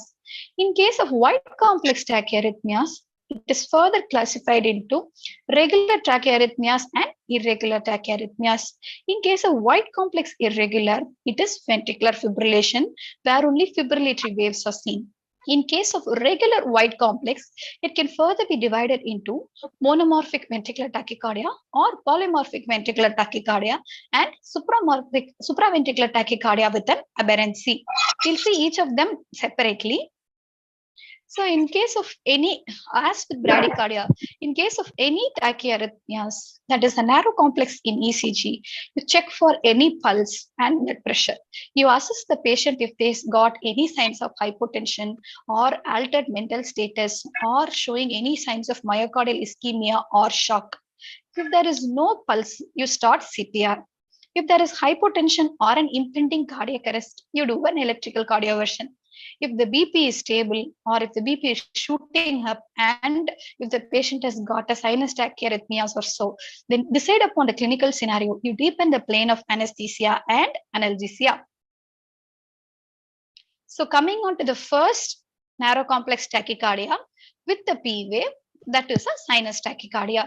So this sinus tachycardia, I'm sure every one of us would have encountered in our clinical scenario day in and day out, this sinus tachycardia, and it is one of the most worrisome one for me as concerned, because this can make the anesthetist uneasy in front of everybody, and they feel themselves bad about themselves that the patient has got an extubation stress response or an intubation stress response. So that happens when there is an inadequate depth of anesthesia during intubation or extubation or the anesthesia. You can actually go and deepen the plane of anesthesia either with is not adequate. Suppose if the patient has got any pain, as would occur in a sympathetic surge during the surgery, there can be a hypertension and tachycardia. So during the advent of surgery, supplementing an extra dose of opioids or giving a shot of non-steroidal anti-inflammatory agents or paracetamol or dexmedetomidine can bring a control in the pain and thereby reducing the tachycardia and effectively controlling the perioperative tachyarrhythmias. Another cause is hypovolemia and anemia. When the surgery is ongoing, as in the case of any postpartum hemorrhage or in a case of any surgery which is involving a large fluid shifts or large volume blood losses, hypovolemia will present as tachycardia and hypotension. In that situation, replacing with appropriate fluids and allowing only up to maximum allowable blood loss, and thereafter replacing with the blood and the blood products with appropriate blood products can result in resolving of sinus tachycardia. And anemia in the perioperative period, even in the preoperative period, the patient can have a sinus tachycardia, signifying that it is not compensated well. And any patient who has got a sepsis, fever, patient is a hyperthyroidism not controlled very well, those patients actually can have a sinus tachycardia in the perioperative period. And procedure related, as I had told earlier, intubation, extubation, laparoscopic surgery, which causes increase in the sympathetic surge, and all these can lead to an increase in the heart rate leading on to sinus tachycardia. Any pulmonary embolism in the perioperative period or a heart failure which has gotten uncompensated in the due course can result in a sinus tachycardia, and this circulatory embolus at times can be there can be a sinus tachycardia with hemodynamic compromise as well. If there is heart failure, there will be sinus tachycardia and pulmonary congestion as well. So the clinical scenario has to be identified to treat. Like if the patient was fracture femur patient, immediately upon reduction of the fracture. The patient has developed a sinus tachycardia and the patient is becoming blue with the hemodynamic instability. It means the patient obviously has a pulmonary embolism. We can actually rule out pulmonary embolism by looking at the transthoracic echocardiography, which would be available in most of the centers. So if it is embolus, then the treatment has to be done for the circulatory embolus. If it is ischemia or the patient is developing a pulmonary rales, then intubating the patient if the patient is on a regional anesthesia, giving appropriate analgesics and giving Lasix can improve the sinus tachycardia or the failure which the patient has got. One such note is anaphylaxis, wherein following intubation or following induction and following a spinal anesthesia, we have given antibiotic or any drug which can precipitate an anaphylaxis in that particular patient can present with the sinus tachycardia and hypotension with or without bronchospasm. So anaphylaxis must not be forgotten as a differential diagnosis in the perioperative period, which presents with hypotension and tachycardia. So this is one case scenario. We will be discussing case scenarios.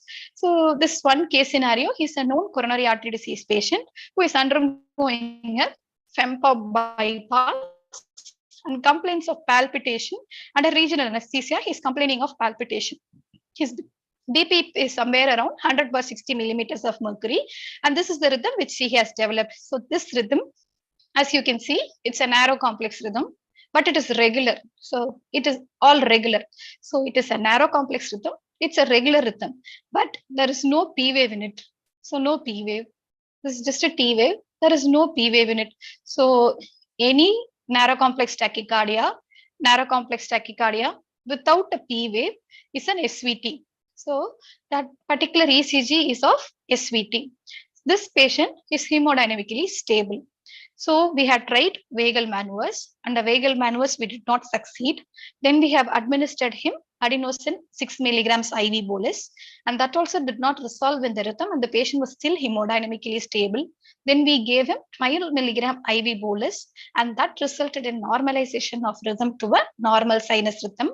Following adenosine, the patient second dose adenosine, the patient has got a sinus brady and sinus arrest. Later, then he picked up to a normal sinus rhythm. Suppose if this patient was hemodynamically unstable, say the BP is somewhere around 70/50, complaining of palpitations, known coronary artery disease. So if the patient was hemodynamically unstable, we would have synchronously cardioverted this patient with 50 joules first initially. And if it does not involve in the resolution of the rhythm, then we would have hiked to 100 joules after adequately sedating the patient with fentanyl. So this is a clinical scenario. We had a stable patient, so we had administered him adenosine. Coming on to irregular narrow complex tachycardia, which is atrial fibrillation. Atrial fibrillation, there is no P waves. We have discussed in the previous lecture also. In this, there is a loss of atrial kick. In atrial fibrillation, there can be very many precipitating factors like hypoxia, hypercarbia, pain, any sympathetic surge or anemia, hypovolemia. All these causes any pre-existing pulmonary disease or a cardiac ischemic disease can trigger a perioperative atrial fibrillation. In atrial fibrillation, the treatment depends on whether you want to achieve a rate control or rhythm control. So when do we aim for rate control is the patient is already known atrial fibrillation patient on treatment, then he's coming for another elective surgery or emergency surgery. That time he is developing an AF with fast ventricular rate, that is rate more than 120 per minute. So that time you can achieve for a rate control. Suppose if the patient's preoperatively the rhythm has been normal, there is a normal sinus rhythm. And because of these precipitating factors, may it be age or hypovolemia or pain, the patient develops an AF in the perioperative period. Then you aim for rhythm control. So here the treatment depends on two main strategies as whether you depend on rate control or rhythm control. If it is pre-existing, simple as that, rate control. If it is new, it's rhythm control. So in case of rate control, simply we could administer any beta blockers or calcium channel blockers to achieve a rate control in the perioperative period as metoprolol 1 milligram, 2 milligram IV bolus till the required rate is obtained. And we have to keep in mind that administering any non-selective agents like labetalol or so, or administering beta blockers in a patient who is like acutely sick with the bronchospasm has to be kept in mind. And that case, you can go for a calcium channel blocker. Next is a rhythm control, which can be achieved by amiodarone, 150 milligrams IV bolus, followed by 1 milligram per minute for 6 hours and 8.5 milligram per minute for 18 hours. Suppose in either of the case, if the patient is hemodynamically unstable. So in such case scenarios, you have to look for if the patient is chronic AF, even in the perioperative period, we would have done a echocardiogram. Only if the patient doesn't have LA thrombus, then only we go for a cardioversion in patients who have got a chronic AF. So any AF more than 48 hours, we have to look for if the patient has got a LA thrombus before we actually go in for cardioversion. If at all there was LA thrombus, then cardioversion is contraindicated because that may cause an embolus of this LA thrombus and cause a stroke. So if it was hemodynamically unstable and acute AF hemodynamically unstable, then synchronized cardioversion with 100 joules. If it's not responding, then 150 joules, then 200 joules can be tried to actually establish a hemodynamic stability in an acute AF. In case of a patient who is developing an acute AF or chronically in AF with a CHAT score more, then we actively ban the anticoagulation in the perioperative period or in the postoperative period to prevent the development of any LA thrombus or any thromboembolic manifestations. So that is about the atrial fibrillation.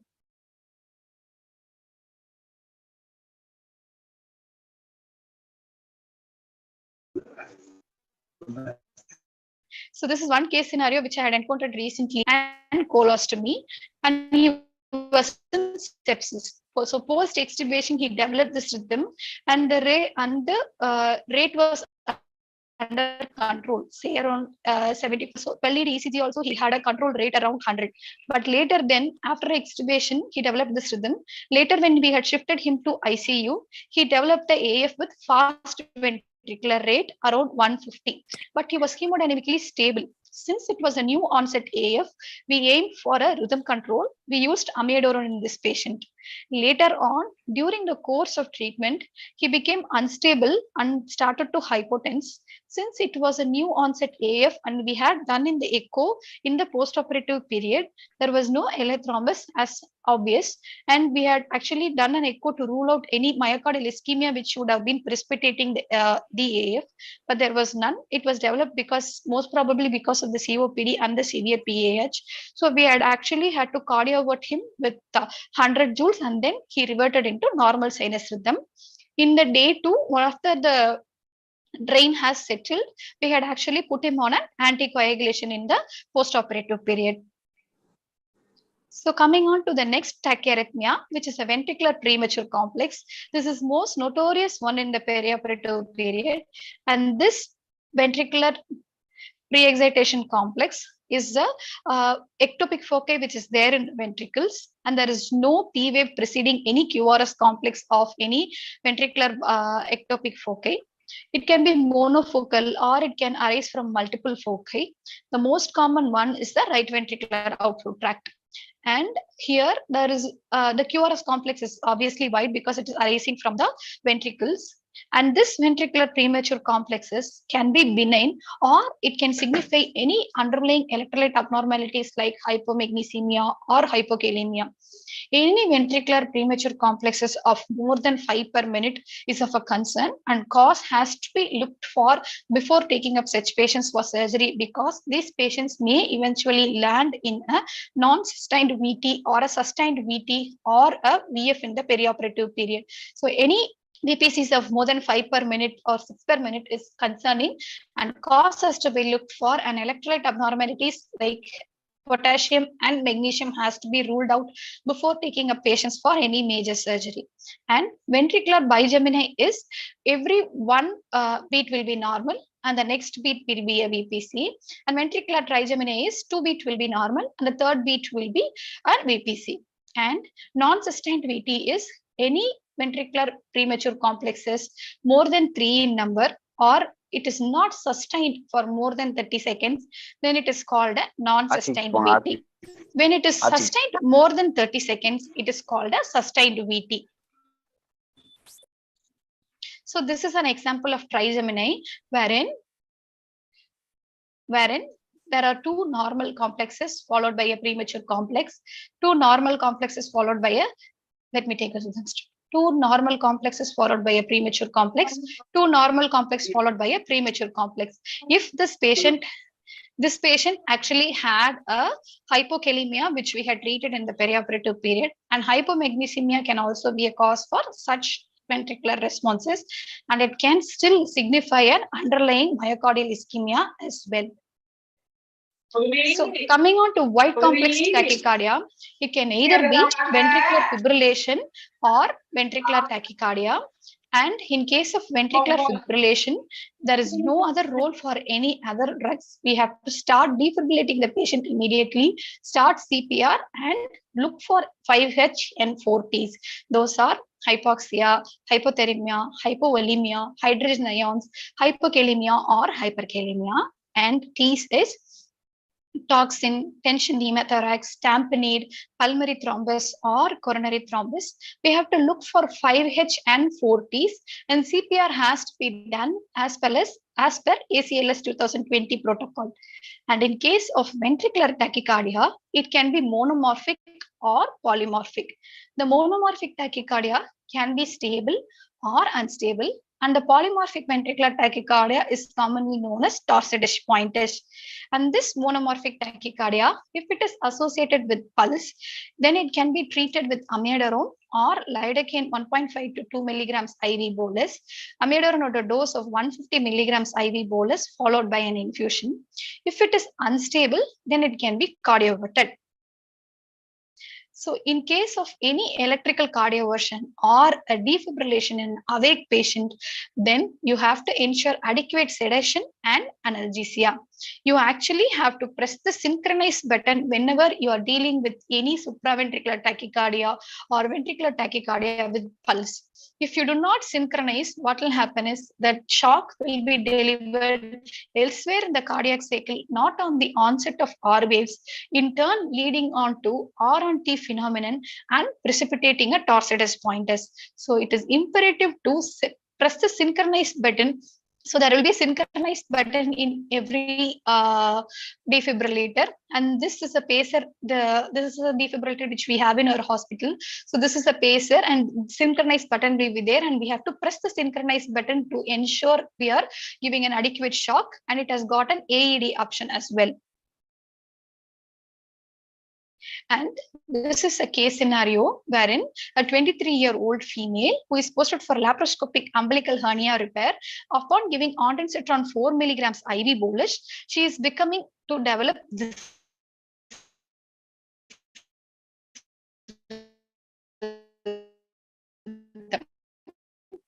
this rhythm is classically a rhythm with a ventricular tachycardia, which is actually polymorphic.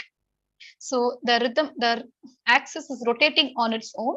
So this is the case of torsidish pointish, which was precipitated by ondansetron 4 milligrams IV bolus.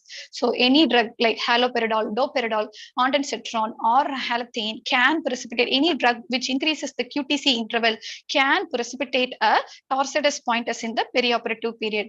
She was hemodynamically stable, hence she was given magnesium 2 milligrams IV bolus, and that resulted in normalization of the rhythm. Had she been unstable, then we would have cardioverted her. So this is a case which has developed in the perioperative period in Nora, where the patient developed a narrow complex. Let me zoom it for you. Sorry, the patient has developed a wide complex tachyarrhythmia, which is regular. So the rate is somewhere around 178, and the patient was quite stable. So since the patient was hemodynamically stable, we administered amiodarone 150 milligrams IV bolus followed by infusion that resulted in normalization of the rhythm. If the patient had the same rhythm, ventricular tachycardia, but hemodynamically unstable, then we would have gone in for the CPR protocol. Unstable or totally there is no pulse, we would have gone for CPR protocol. If they are unstable, we would have synchronously cardioverted this patient. And any perioperative arrhythmias, you assess for the cardiorespiratory system. You look for if the oxygen is adequate, any or altered mental status, and the patient is not able to protect their airway because of the hemodynamic instability. You see the patient's GCS is still falling because of the hemodynamic instability. Then you actually do the airway instrumentation, secure the endotracheal tube, and proceed with further treatment of any perioperative brady or tachyarrhythmias. See for the ventilation parameters. The patient is under general anesthesia. Of course, hypercarbia can precipitate most of the rhythms in, as we have seen, like perioperative tachycardia or atrial fibrillation, or any such rhythms which can be adjusted with the ventricular parameters. Circulatory reassessment is one thing we should never forget. There occurred at any brady or tachyarrhythmia, say for example, supraventricular tachycardia. By the time you see the patient was stable, so you've given adenosine. But repeated assessment every minute is necessary in such cases who has developed a perioperative tachy or bradyarrhythmias with instability, because at that moment of time the patient might have been stable, the next minute the patient can collapse. So circulatory reassessment is of utmost important, and we should not think that the rhythm has settled. So following adenosine itself, our patient had landed up in a sinus brady, sinus arrest, then only the patient has actually come into sinus arrhythmias or sinus rhythm. So assessment of circulation at that point of time of sinus arrest has to be taken into account when you're dealing the patient in the perioperative period, especially if the patient is a known coronary artery disease patient. So ensuring adequate oxygenation, airway assessment, ventilation parameters, and circulatory reassessment is of utmost importance. And you should recognize the crisis to treat the crisis. You assess the clinical situation. Has the particular instrumentation or procedure has resulted in the particular cause? Many a times I have had a clinical scenario wherein I have anesthetized a child of around 9 months old who has actually got a anomalous pulmonary or anomalous origin of coronary artery from a pulmonary artery. I inserted a central venous catheter in her, and the moment I inserted, my senior consultant was telling me, do not insert the catheter even 1 millimeter more. So what he said was, do not insert. And while taking out the needle, I inserted 1 millimeter more, and the child actually developed a ventricular tachycardia. Then we had actually, with hemodynamic instability, and we had actually cardiated her before taking up her for the Alcapa repair. And that clinical situation awareness is of utmost importance. A 1 millimeter inch of guide wire can cause a potentially threatening arrhythmias in a patient who has already been compromised with LV dysfunction or an RV dysfunction. So in that cases, ECG monitoring during a central venous catheter is of utmost importance. The cause was the central venous catheter guide wire. I removed it, but then the hemodynamic stability did not return. So we had cardioverted that child. So ensuring adequate oxygenation. Treating the cause is very, very important than treating the arrhythmias, because if you had not treated hyperkalemia, but you have treated only the ventricular premature complexes or ventricular tachycardia, provided the hyperkalemia is not treated, the arrhythmia is going to recur again and hemodynamic instability is going to recur again. So treat the cause and treat the arrhythmias and improve the perioperative care of those patients. So this is one case scenario which I will keep telling throughout my life. One common note is the eye does not see what the brain does not know, or the mind does not know. This, as a resident in my life, I have never known. He was a 75-year-old male patient. He is a known COPD patient, actually a severe COPD patient with an acute exacerbation, who has gone in for a sepsis because of a gallbladder stone, and he was posted for an open cholecystectomy. And there was one team of anesthesiologists who have taken the case solely under epidural anesthesia, and the surgery was done solely under epidural anesthesia with noradrenaline support as a backup. The patient was shifted to ICU for the post-operative care overnight. Then when I was on duty, I gave him epidural boluses of 0.0625% of bupivacaine. And then he began, without getting a proper handover of noradrenaline being kept for hypotension, I gave him an ephedrine 6 milligrams IV bolus, and that resulted in this rhythm. This rhythm is a multifocal atrial tachycardia, wherein every QRS complex is actually preceded by a P wave. As you can see, every QRS complex has a P wave, and the P wave morphology keeps changing, and it is an irregular rhythm. As you can see, the rhythm is irregular and the P wave morphology is also different. So there are more than 3 morphology of P waves, and the rhythm is irregular, but there is definitely presence of P wave preceding every QRS complex. This is multifocal atrial tachycardia, which can be precipitated in any patient who has got a chronic lung disease or a right ventricular disease when actually triggered by a sympathomimetic. So the ideal choice would have been again to go with any noradrenaline or phenylephrine boluses rather than a ephedrine bolus. This I did not know. Our patient then became hemodynamically unstable.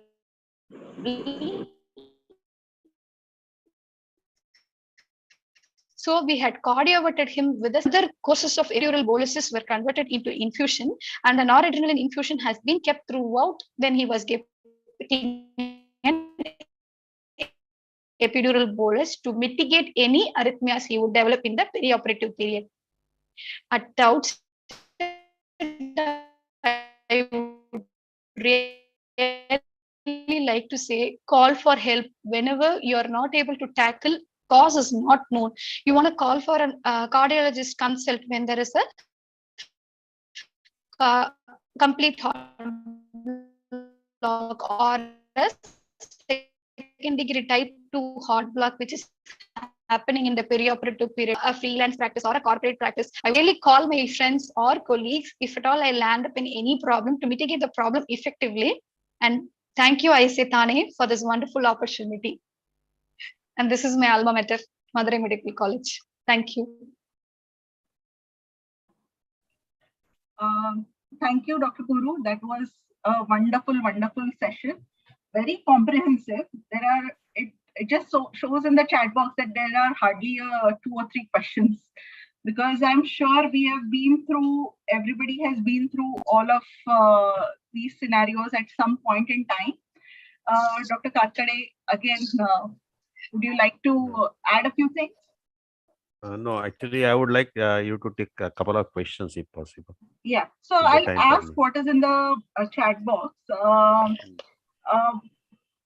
If a patient in 3rd degree AV block comes for a LSCS, how would you manage her?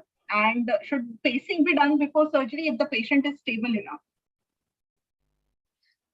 Ma'am, we have had such scenarios wherein we had paced the patient before taking up for surgery and then taken the patient up for surgery, because the hemodynamic instability can be profound during the intraoperative period, where after draping we may not even be able to attach the transcutaneous pacing pads.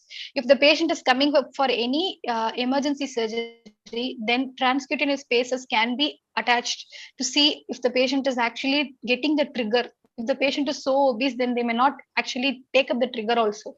So if the transcutaneous pacing is at least working, then we can go ahead and take the patient under regional or general anesthesia, whichever is comfortable for that at that point of time.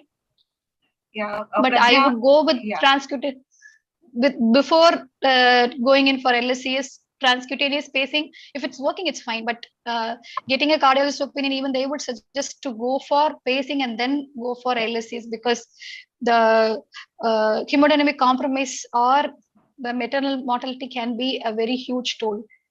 Absolutely. I mean, we have to keep things ready for transvenous pacing as well at times if it doesn't catch. I would also like to add that if the patient is in LSCS and any panicky situation can occur once LSCS is started, and then you don't have time, because the obstetric work is also happens very fast, and you don't have time for your pacing and things like that. So it is always better you go for transvenous pacing firstly in case of third degree heart block. Absolutely. One more question is, how do we differentiate between sinus tachycardia and SVT? Sometimes on a monitor, the P waves are just not seen different from that of SVT. So how do we go about in those situations? Then you can freeze the monitor and look, ma'am. Or if it is possible, if the surgery is feasible, you can actually take a 12 lead ECG, or you can actually bring down the millimeters per second in the monitor and look for if you're able to see the P. That will make a great difference.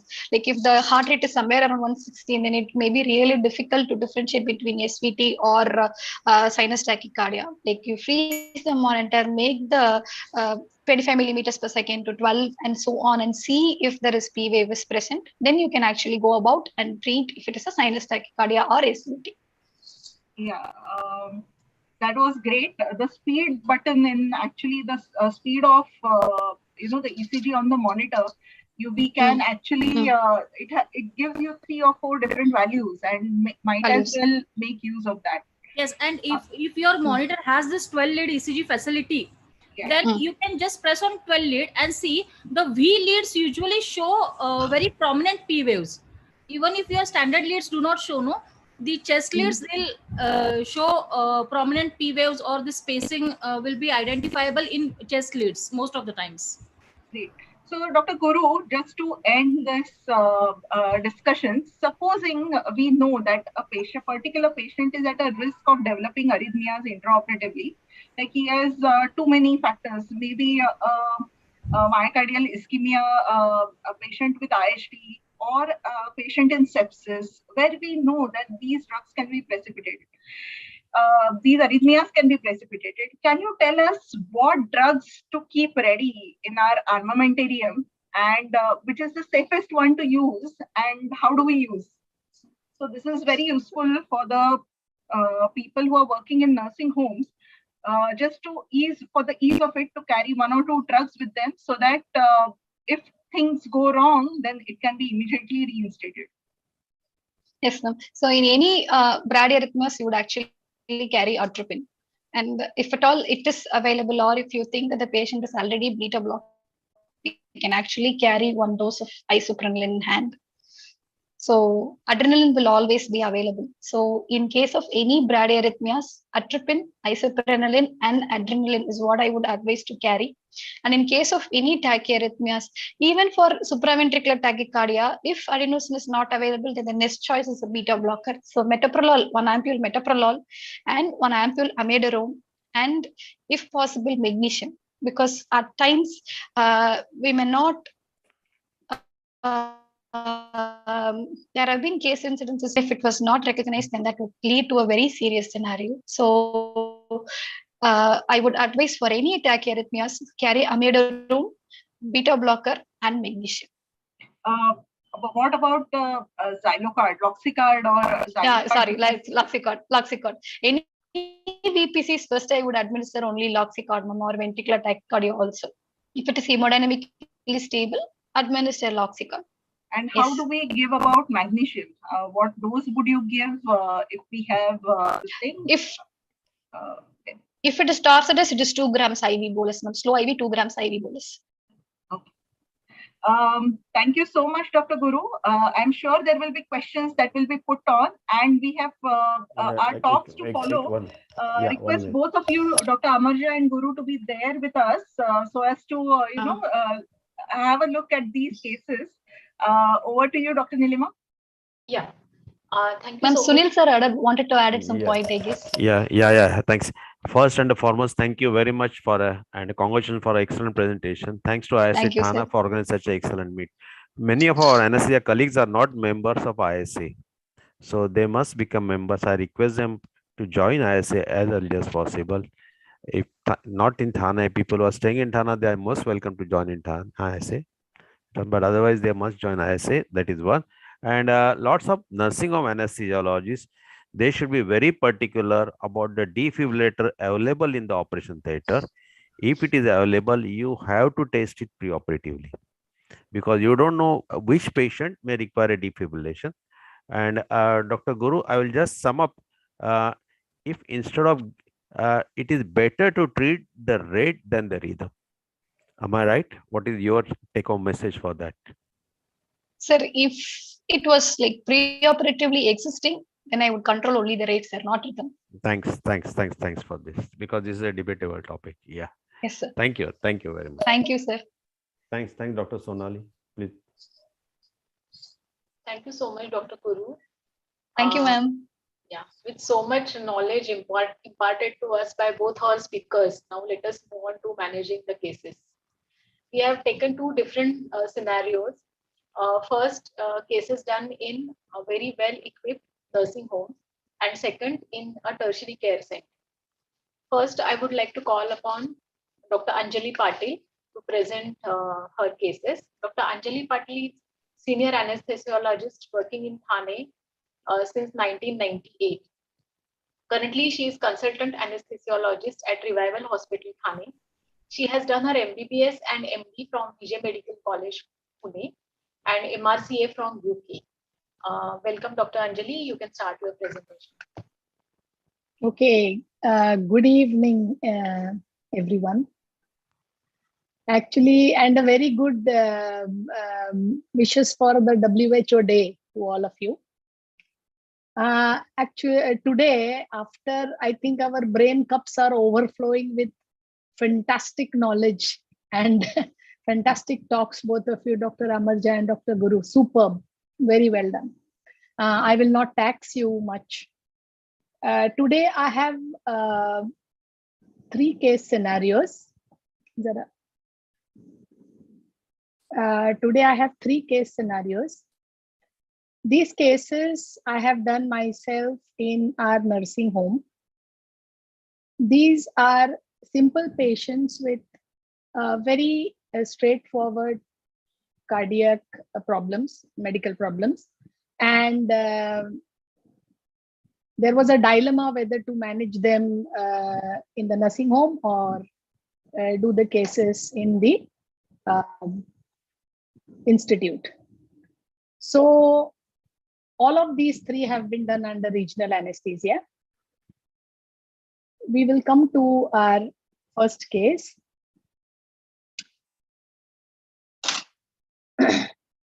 Okay, yeah. So my first patient was a female, 67-year-old, posted for left total knee replacement surgery. She weighed 60 kilos. Medical history of only essential hypertension. No other history she gave before. She was on tablet Amlogard 2.5 once daily. A very simple, straightforward case, seemingly. She was a slim, prim, fit lady. No problem whatsoever. On examination, her heart rate was around 50 per minute regular. Other vitals are normal. Blood pressure 140/80. Saturations 99% on air. All other systems, absolutely no abnormality detected. In her investigations, 1 minute, I'll go back to my first slide. Yeah, investigations, all her blood reports normal. Echo normal, 60% ejection fraction, and X-ray chest normal as well. When I saw her heart rate was 50, I asked her whether she had any problems with, or she had ever had giddiness or breathlessness or anything. I mean, I asked her indicative questions, and then she opened up and told me that around in 2018, that is 4 years ago, she had breathlessness and giddiness. That time she went to the cardiologist. Pulse was around 40 per minute regular. Holter was done. I asked for reports actually. So I had seen her about a week before the surgery was planned. So Holter was done then, had severe bradycardia with atrial ectopics. She was advised a dual chamber pacemaker by the cardiologist, which she had completely refused. Now, I asked her why she refused it. So she said, I don't want any other pacemaker or anything in my body. Anyways, after that, surprisingly, she went in for some sort of holistic treatment. She started doing yoga practices, pranayams, some oms, and now she's a yoga teacher, by the way. So we will see the ECGs at the end of this thing. After 2 years, and she was following up regularly with the cardiologist. After 2 years, she had her ECG done again, then that is in 2020. And surprisingly, ECG started getting better without any medical drugs at all. She refused to take even any other medical treatment. She was only on Amlogard. She came to me in August last year, 2021. After seeing all this, I sent her to the cardiologist. He did the ECG. Surprisingly, ECG was very much normal, with still the pulse rates between 55 to 60. He gave her the fitness. As per my protocol, if the patient is anything to do with cardiac, mind you, I'm managing this in a nursing home, yes, well equipped, but not like a tertiary care center. So I usually give the patient a choice of an institutional surgery. Somehow all the 3 patients that I'm presenting were a little bit known to us, and they completely refused to go to any other hospital. I have explained to them the complications and SOS, ICU shifting and everything. They agreed for giving me blank consents as well. So anyway, on the day of surgery, I had a physician stand by in the OT, as I always do for help. We are 2 anesthetists usually. As I have written, I had kept the glycopyrrolate, atropine, isoprenaline, and everything ready in the OT. Intra-op, before I took her up for anesthesia, I gave her. I am going to go and have a bath because we are not a bath of the gym because it's all. There are some disturbances, I suppose. Yeah. Can you hear me? Hello. Yes, Yeah, ma'am, we okay. can hear you. Yeah. So I gave her glycopyrrolate intravenously before I took her up for anesthesia. I gave her a spinal anesthesia for the surgery and put in a epidural catheter. Sorry Dr. for that. Aslam Parvez, please mute yourself. Okay.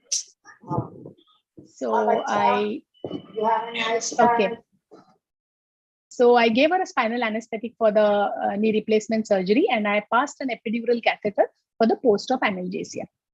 Intraoperatively, her pulse was around 49 to 58 regular. BP was between 110 to 160 systolic. One small, I need to mention this. I don't know whether anybody has come across this. She started telling me that she's hungry. So I gave her, I just did her sugar, which was 90-100 actually. And I gave her 100 ml of 25% dextrose then. Despite giving the first drip as DNS, she had a sugar of 90 and 100. Actually, that is a very normal sugar, but because she was complaining of hunger, I gave her 25% dextrose. This is just for mentioning, in the last couple of years, I have seen about 4 or 5 patients intraoperatively who specifically complained of hunger to me. One of them diabetic, other 3 non-diabetic. And that time, all the sugars were in a range of 70 to 90. I really can't understand the reason, because we usually give the first drip as dextrose normal saline DNS. So all of them, I gave 25% dextrose, and surprisingly, the pulse rate came up by around 5 to 10 beats. Okay, so the surgery was completely uneventful. When I was shifting the patient to the ward, the pulse dropped to 40 on the pulse ox. I gave injection glycopyrrolate, went with her to the ward. She was, the pulse rate again came up to 60. The patient was comfortable. She has had no complaints whatsoever. I usually, in the bradycardic patients, I usually give orsiprenaline as told by Dr. Guru. I gave her a tablet of Orsibest because her otherwise hemodynamic thing was completely normal. The BP was normal. She was comfortable. So I gave her tablet Orsibest 5 milligram stat and continued the tablet for a week post-operatively also. BD. After giving Orsibest, after about 2 to 2.5 hours, her pulse rate stabilized to 55 to 60, which remained on post-op day 1, 2, and 3. On day 3, she was discharged. Now, the same patient came for the second side knee replacement. That was in December. That time, I admitted her 1 day prior in the morning and started Orsibest for her morning and previous night. Also on the day of surgery, I gave her another shot of Orsibest, and a pulse during admission pulse was 50 as always. But with the Orsibest, intra-op, post-op, and the period she was admitted, she did not require a single shot of even glycopyrrolate. So Orsibest helped me out beautifully well. I wanted to show you the ECGs of this patient. So is it seen, Manisha? Is the ECG visible nicely? Yes, Anjali, Hello? it's visible. Yeah, Yes. yeah, because this is a Xerox copy, so I was not very sure whether. So this is the 2018 ECG where you can see the pulse rate 39 to 40 per minute. Then she was told to get the pacemaker done. This is the ECG which was in 2020, where it has definitely improved than the last one.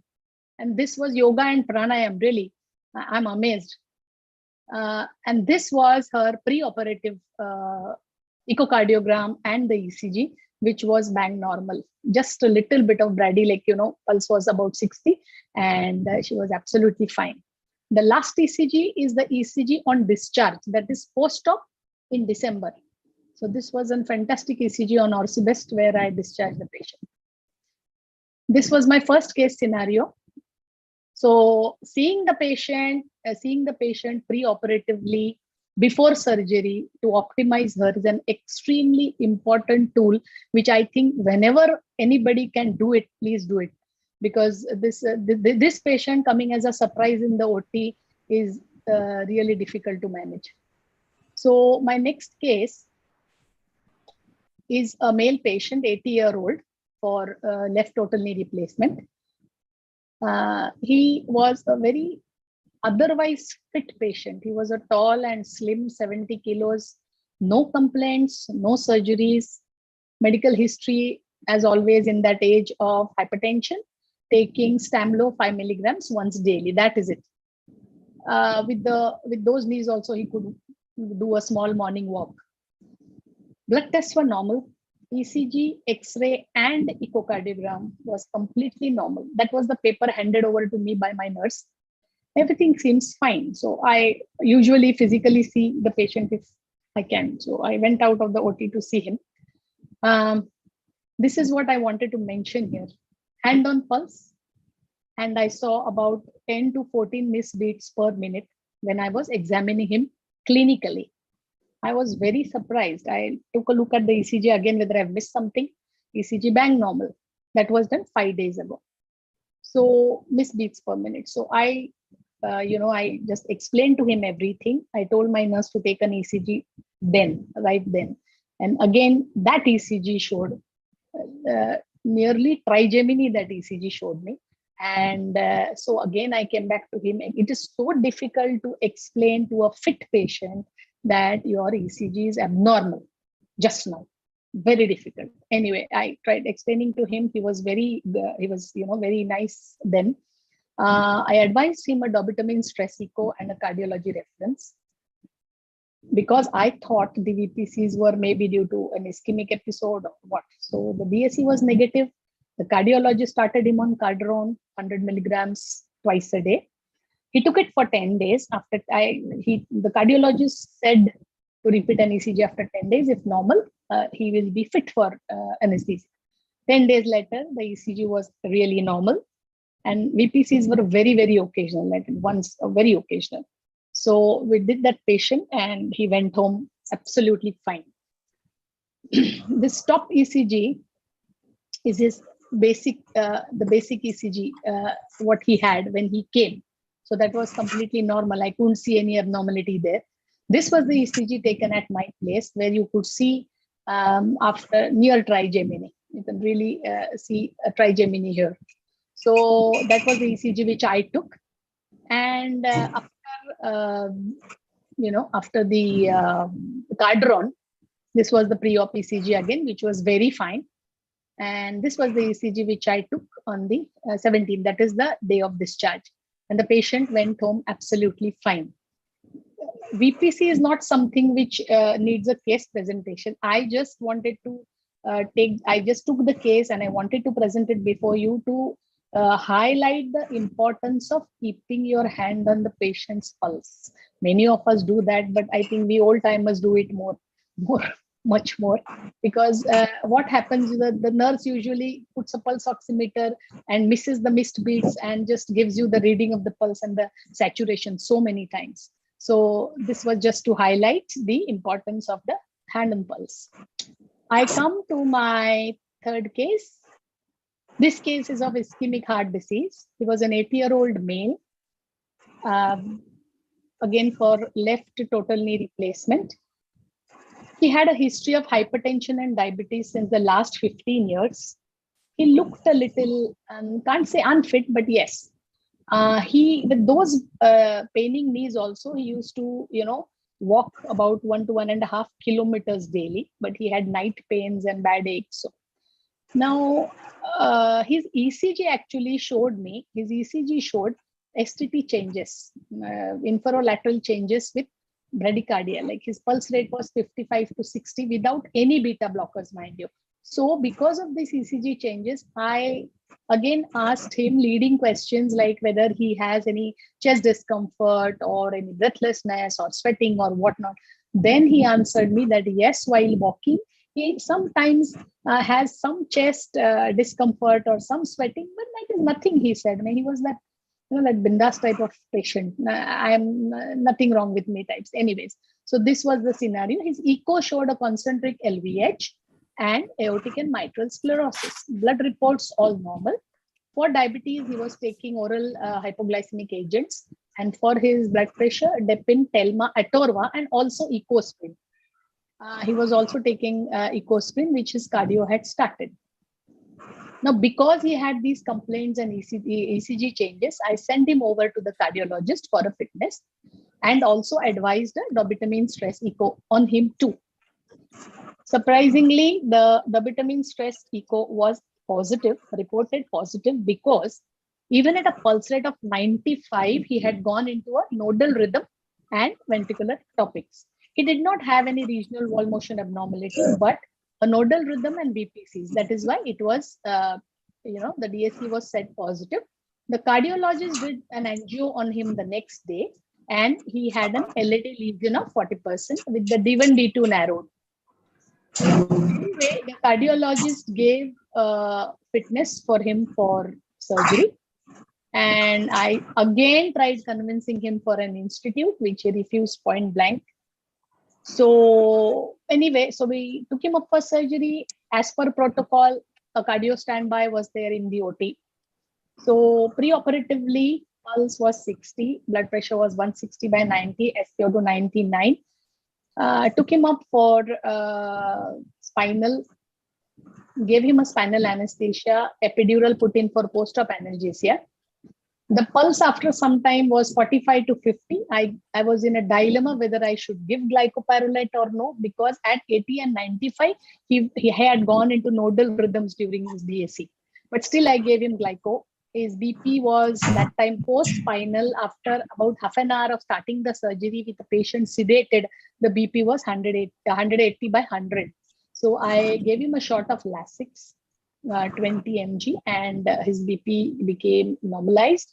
The surgery was completely uneventful. He was shifted to the ward at about 11:30 in the morning after finishing the surgery. In the evening at 5 o'clock, the nurse called me to the ward saying that the pulse had shot up to 100 to 120. Patient had no complaints. He has had water and tea and biscuits and everything. He was completely comfortable, pain-free. But despite that, the pulse had risen to 100 to 120. BP was 160 by 100.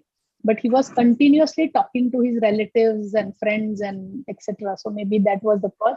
But then I gave him, but he was very stable. So I gave him tablet Evobrid stat and continued that for 2 days.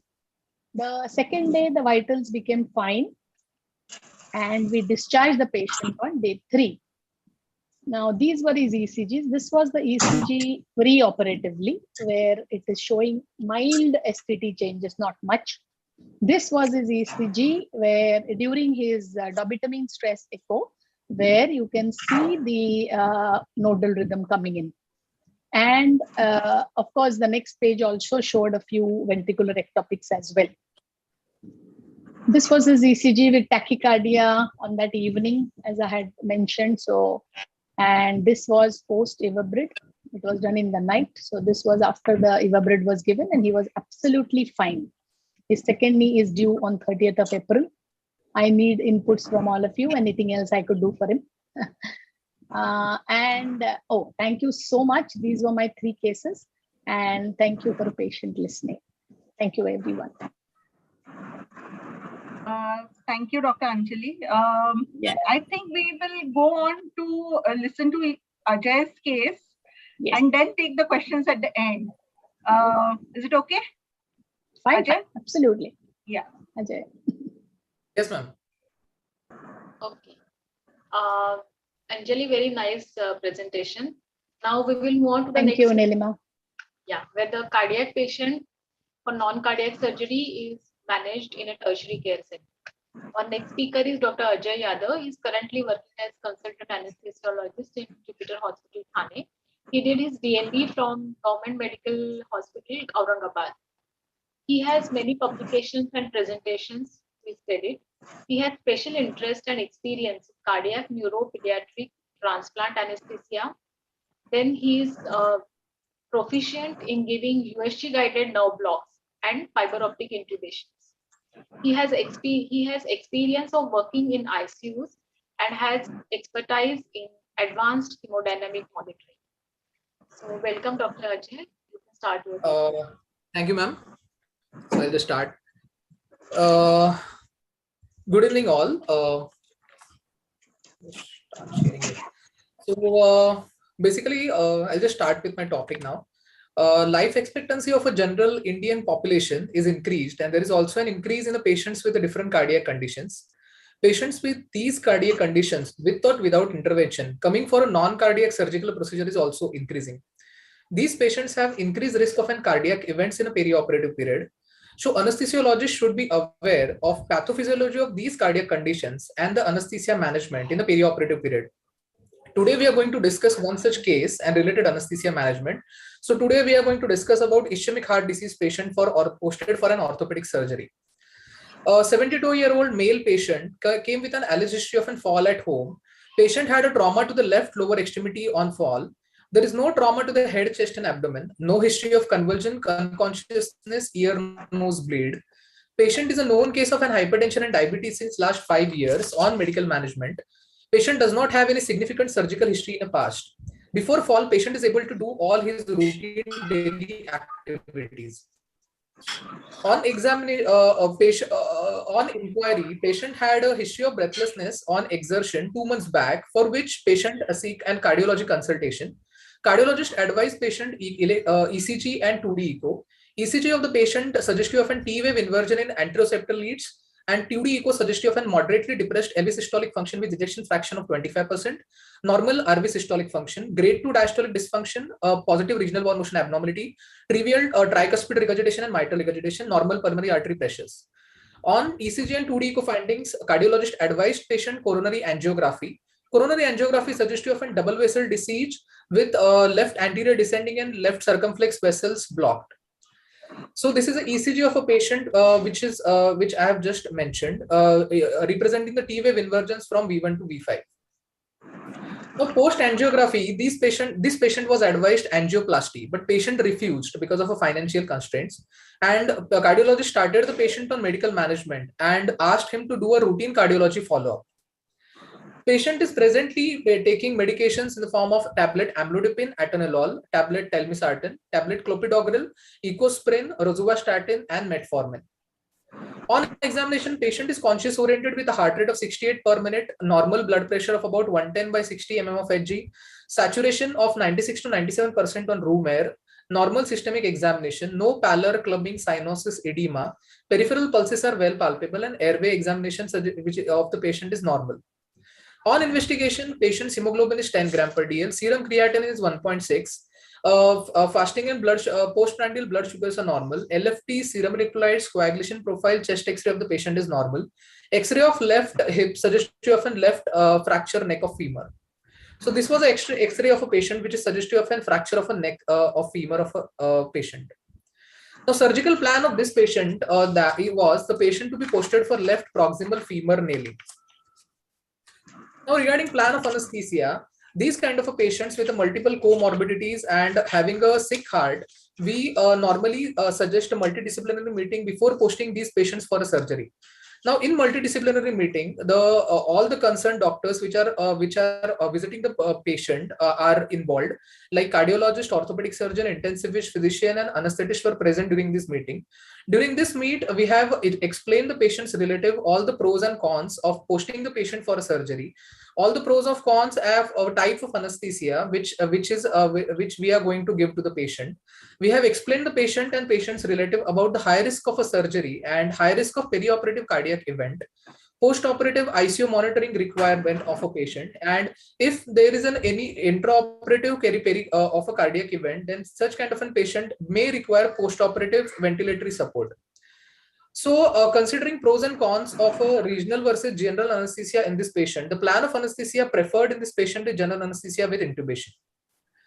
Perioperative orders which are given to this patient are the preoperative visit is very important in such kind of a patient, which is important to develop a rapport and a counseling of a patient of what is going to happen to him intraoperatively and postoperatively.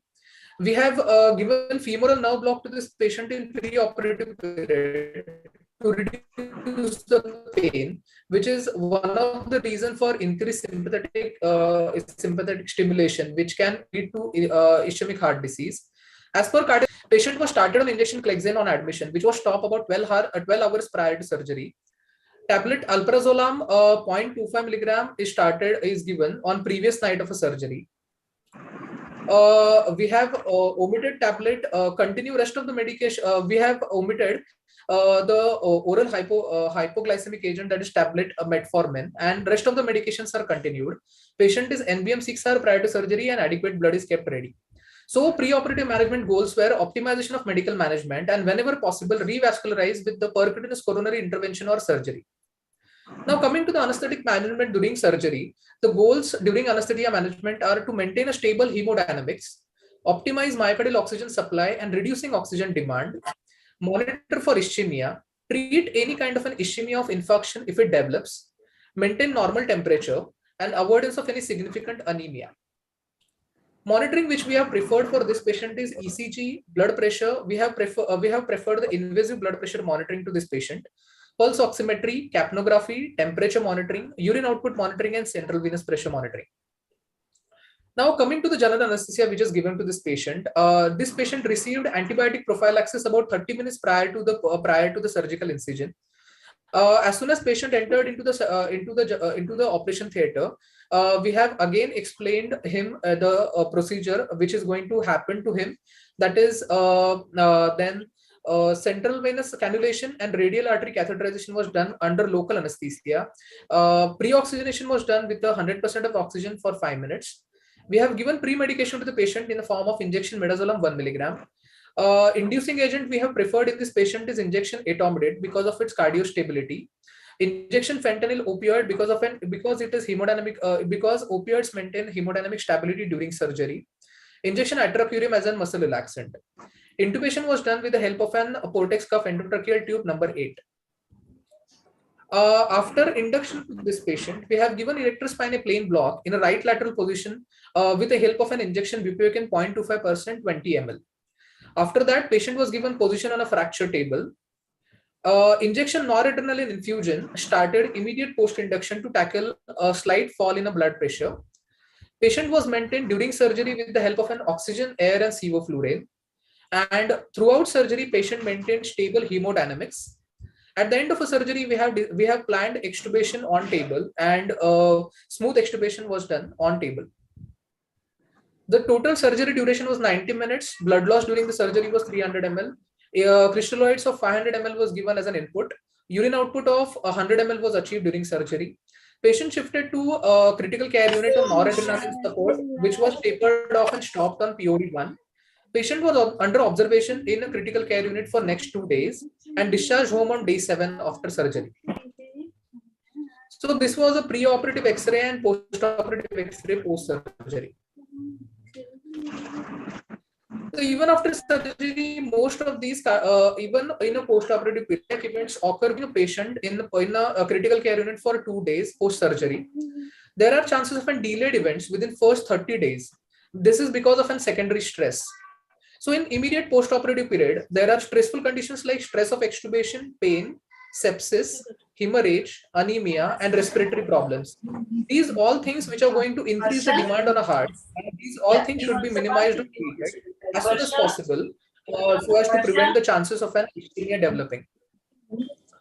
Just to summarize all the causes of an perioperative myocardial ischemia, preoperatively causes can be anxiety, pain, hypovolemia, or inadequate drug treatment. Intraoperative causes can be tachycardia, extremes of blood pressure, anesthesia-related stress, surgical-related stress. Post-operatively, causes are pain, hypoxia, hypothermia, anemia, and hypercoagulability. If these kind of a patient developed ischemia intraoperatively, then how we are going to manage them? If intraoperative ischemia happens, we have to see if this patient is hemodynamically stable or unstable. If the patient is hemodynamically stable, we have to give injection beta blocker in the form of IV metoprolol. We can maximum give up to dose of 15 milligram just to manage the tachycardia. We have to give intravenous NTG infusion and if heparin if after consultation with surgery. And if this patient is hemodynamically unstable, we have to support this patient with inodrops, use of an intraoperative balloon pump, and urgent cardiologist consultation and plan for cardiac catheterization. Other intraoperative complications could be dysarrhythmias and pacemaker dysfunction. It should be managed accordingly. So summarize it all anesthesia technique must keep myocardial supply more than demand so as to avoid ischemia, and essential requirements of general anesthesia in IHD patients is to avoid tachycardia, avoid extremes of blood pressure, avoid hypoxemia and hypercarbia. Coming to the discussion, there are some risk indices which I have to I wanted to mention. One of old risk indices is of a Goldman cardiac risk index, which is multifactorial index of cardiac risk in non-cardiac surgery. Major adverse cardiac events are relatively common in patients undergoing non-cardiac surgery. So this risk index includes 11 points, two of which we can find out in a history of a patient, that is myocardial infarction within last 6 months or age more than 70 years.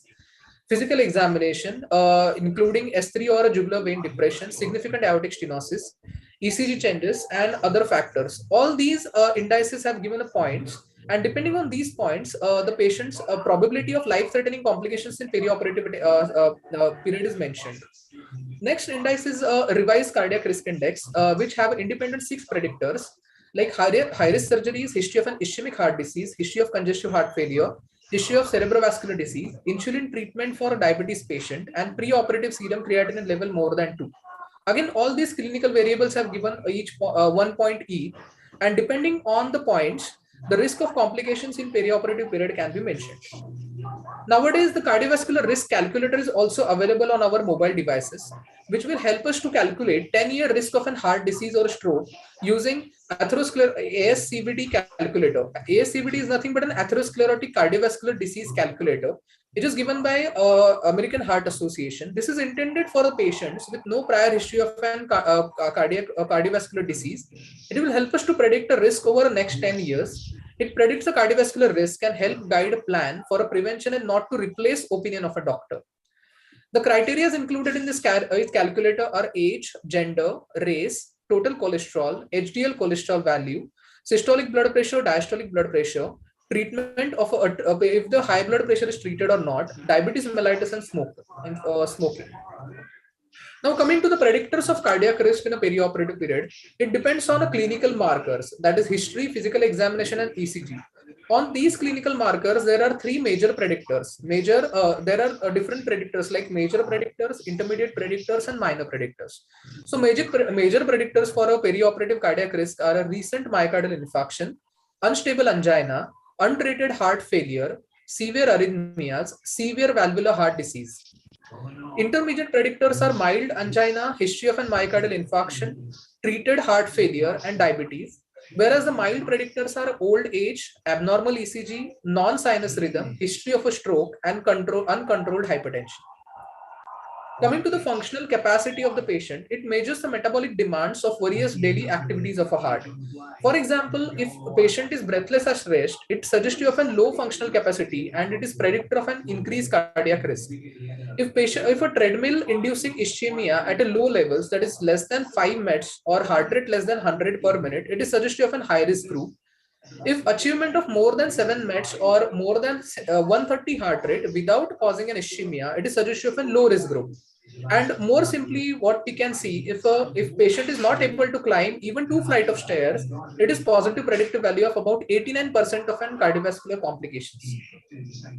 Type of surgery also help us to identify the risk of an perioperative cardiac complication. There are some high risk surgeries like a major emergency surgeries, aortic and vascular surgeries, and prolonged procedures which have a cardiac risk of about more than 5% in perioperative period.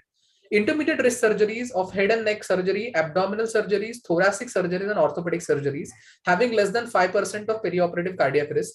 And low risk surgeries like cataract surgery, breast surgery, and superficial procedures. Now coming to the algorithm, whenever a cardiac patient is posted for a non-cardiac surgery, we have to follow some of the steps to find out whether what we can go ahead with the next procedure. For example, there are some steps like step 1 is assessment whether the whether surgery is urgent or not. Step 2 is assessment of presence of any active cardiac condition patient is suffering at present. Step 3 is assessment of a surgical risk. Step 4 is assessment of functional capacity. Step 5 is again we have to reassess the surgical risk. Step 6 is assessment of cardiac risk factors. Step 7 is consideration of non-invasive testing, and step 8 is interpretation of stress test results. So this is a basic algorithm which we have to follow when a cardiac patient is posted for any non-cardiac surgery.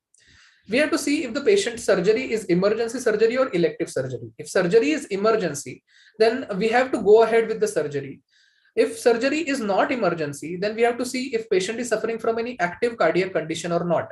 If suffering from any active cardiac condition, then we have to evaluate and treat these conditions. If he is not suffering from any active cardiac condition, then we have to see the type of surgery patient is posted for, whether the surgery is high risk, intermediate risk, or low risk surgery. If surgery is a low risk, then we can go ahead with the surgery. If surgery is an intermediate or major risk, high risk surgery, then we have to see the functional capacity of the patient. If functional capacity of the patient is good, then again we can go ahead with the surgery. But if functional capacity of the patient is not good, then we have to see the clinical risk factors which a patient is suffering from. If there are no clinical risk factors, we can go ahead with the surgery. If the clinical risk factors are 1 or 2, then we have to proceed with the surgery with the rate control or consider non-invasive testing, or whether it is going to change the management of the patient or not. And if the patient is posted for a high risk or intermediate risk surgery, then again we have to consider non-invasive testing and how it is going to change the management of a patient. So to summarize, first of all, we have to see whether the patient is posted for emergency or elective surgery, and depending on the risk factors, we have to proceed. Now, if a patient is posted for an elective non-cardiac surgery, the common practice is to delay an elective surgery by at least 30 days after an acute MI.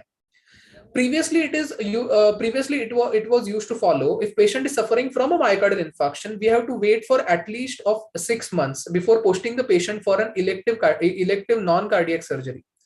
But nowadays we have changed our protocols in that matter, and we have to see if the patient is how the patient's functional capacity and how the patient's residual cardiac functioning of present or not, and depending on that we can give a prediction of a perioperative cardiac events to the patient.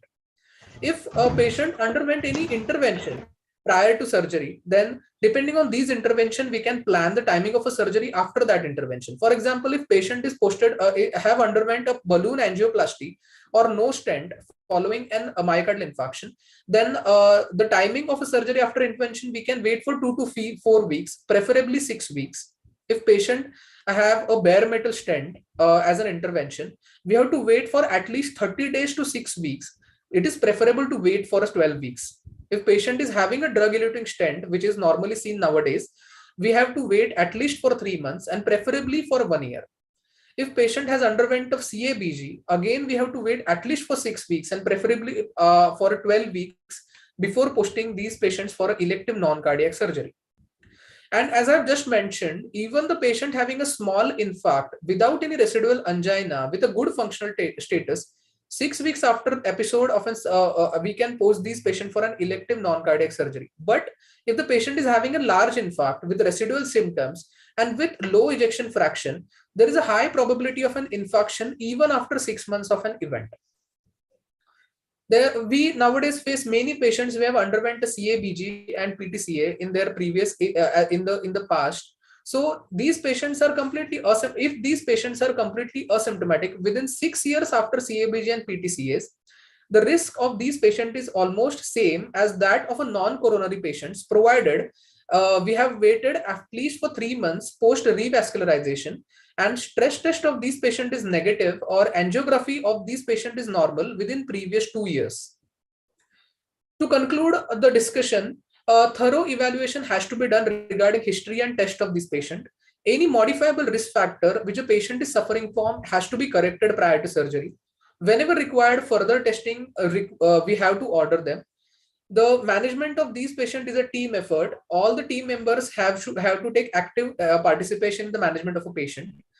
We have to continue medications like anti-failure medications, beta blockers, statins in a perioperative period.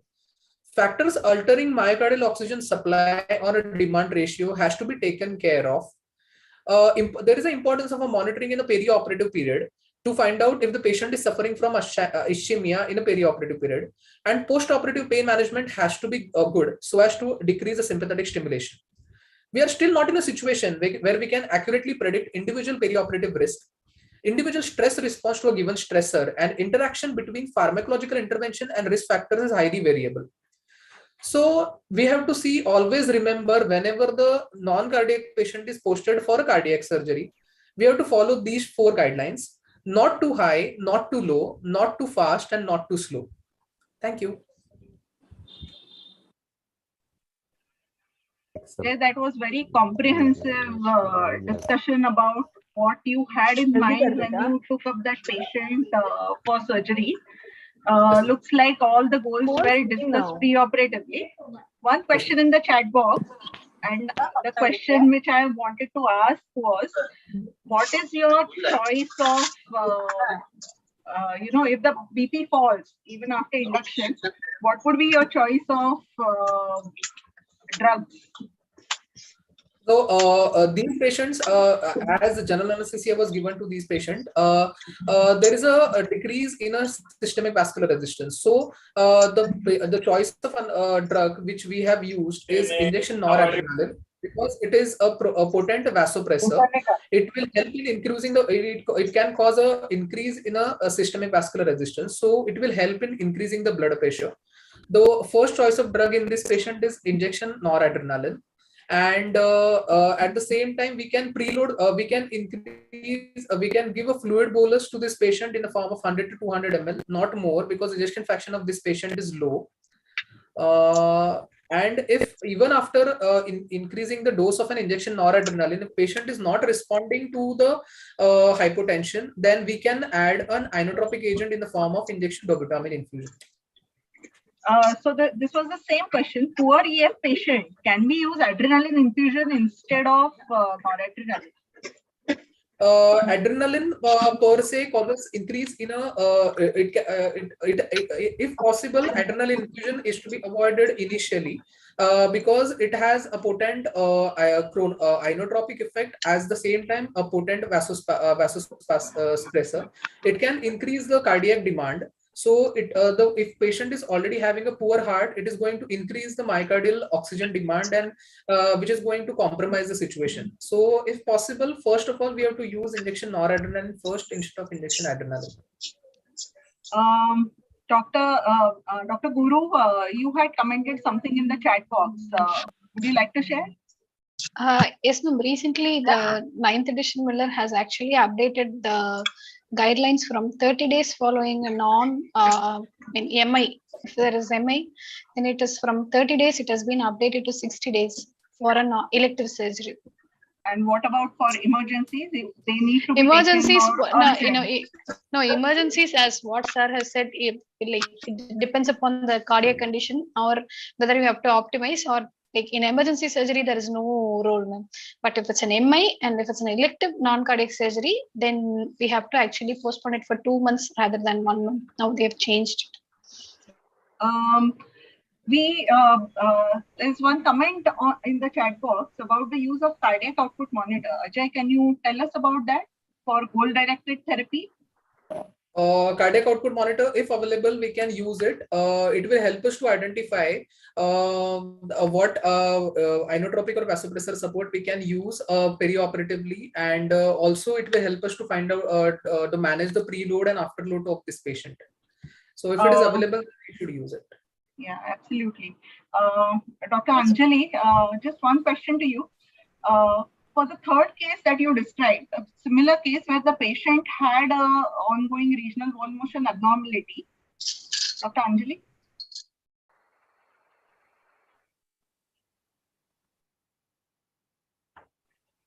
Dr. Anjali, ma'am, can you? She's not there, I think. Not there. Doesn't matter. Yeah. Ma'am. Hi. I'm there. Sorry, Yeah, I couldn't hear. Some problem with the net. Yeah, no, I just wanted to ask about your third patient. Yes. The patient who had regional wall motion abnormality and was diagnosed with a LAD lesion. Yeah. When basically, what were the things that you kept ready, or what are the complications that you anticipated in this patient? Yeah. And what things did you keep ready in case any complication or any ischemia happened intraoperatively? Yeah, now, so now that patient did not have any regional wall motion abnormality as such. He just had some symptoms. That is what led me to ask him the history, and then, and the lesion was 40% in LAD. So actually anticipated things were not very many. Like, even the cardiologist told me to go ahead because the lesion was not that significant as such, and medical management would be okay with him. Only thing is, because in his DAC he had those nodal rhythms. I was not expecting any hypotension or something like, except ischemic episodes in his ECG. He had an NTG drip and all these things ready. We had a cardiologist in the OT as well.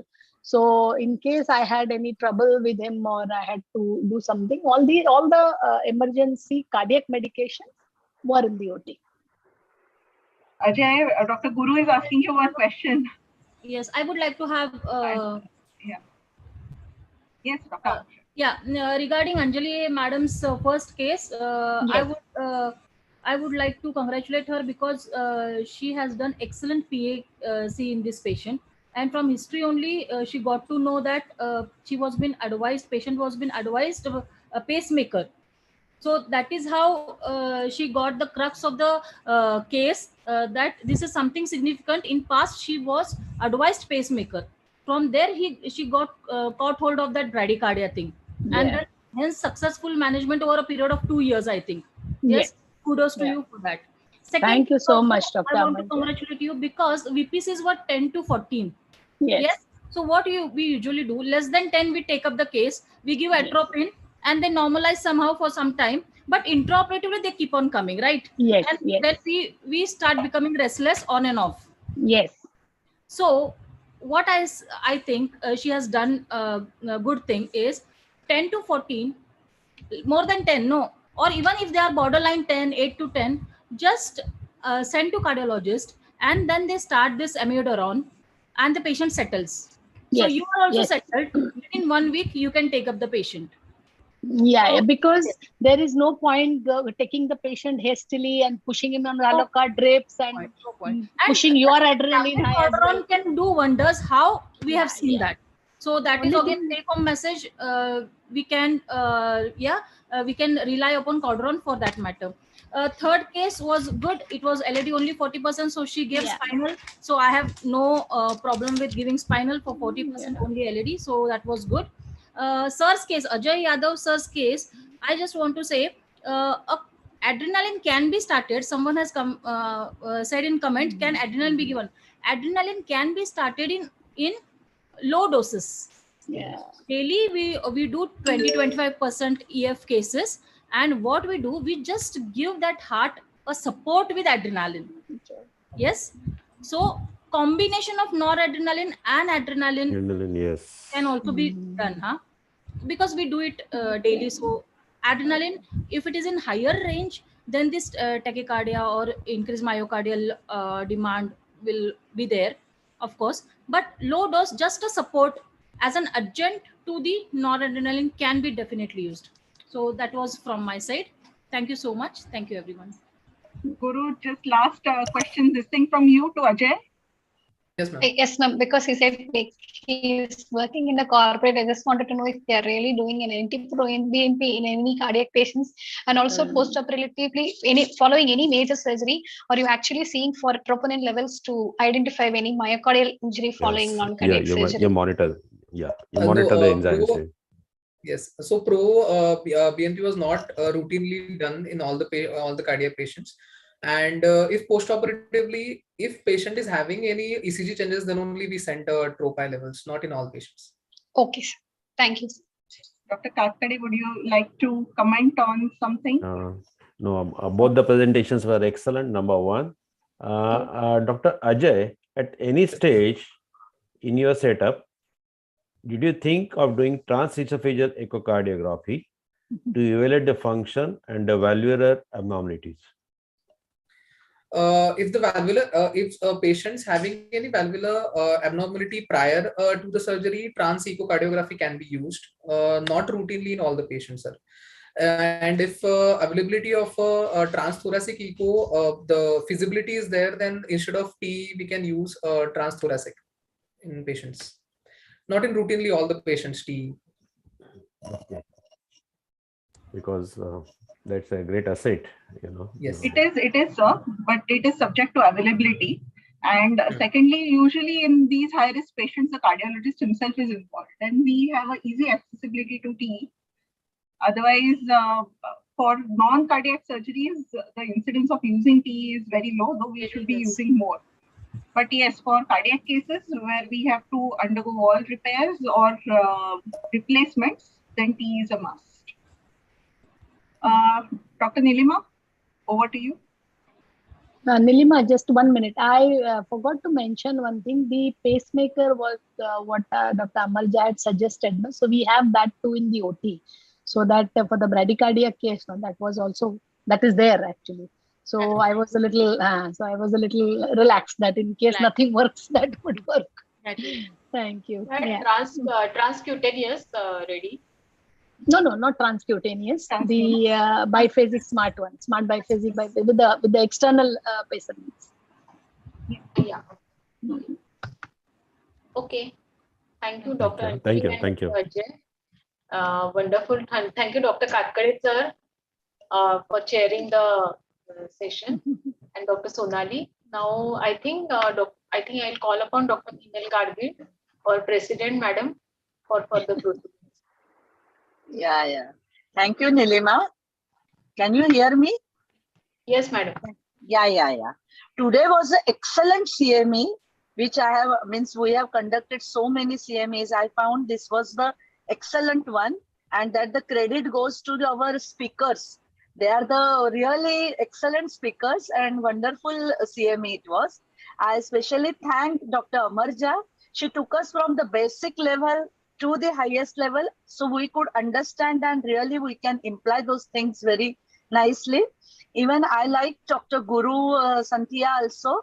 The topic was very vast topic, but she did it in a comprehensive and still elaborative, and she gave us the whole picture of it. So thank you, Dr. Guru Cynthia also. And our beloved Dr. Sunil Katkade sir, he has so much love for Thane ISA that from USA also he is chairing the session. Thank you so much, Dr. Katkade sir.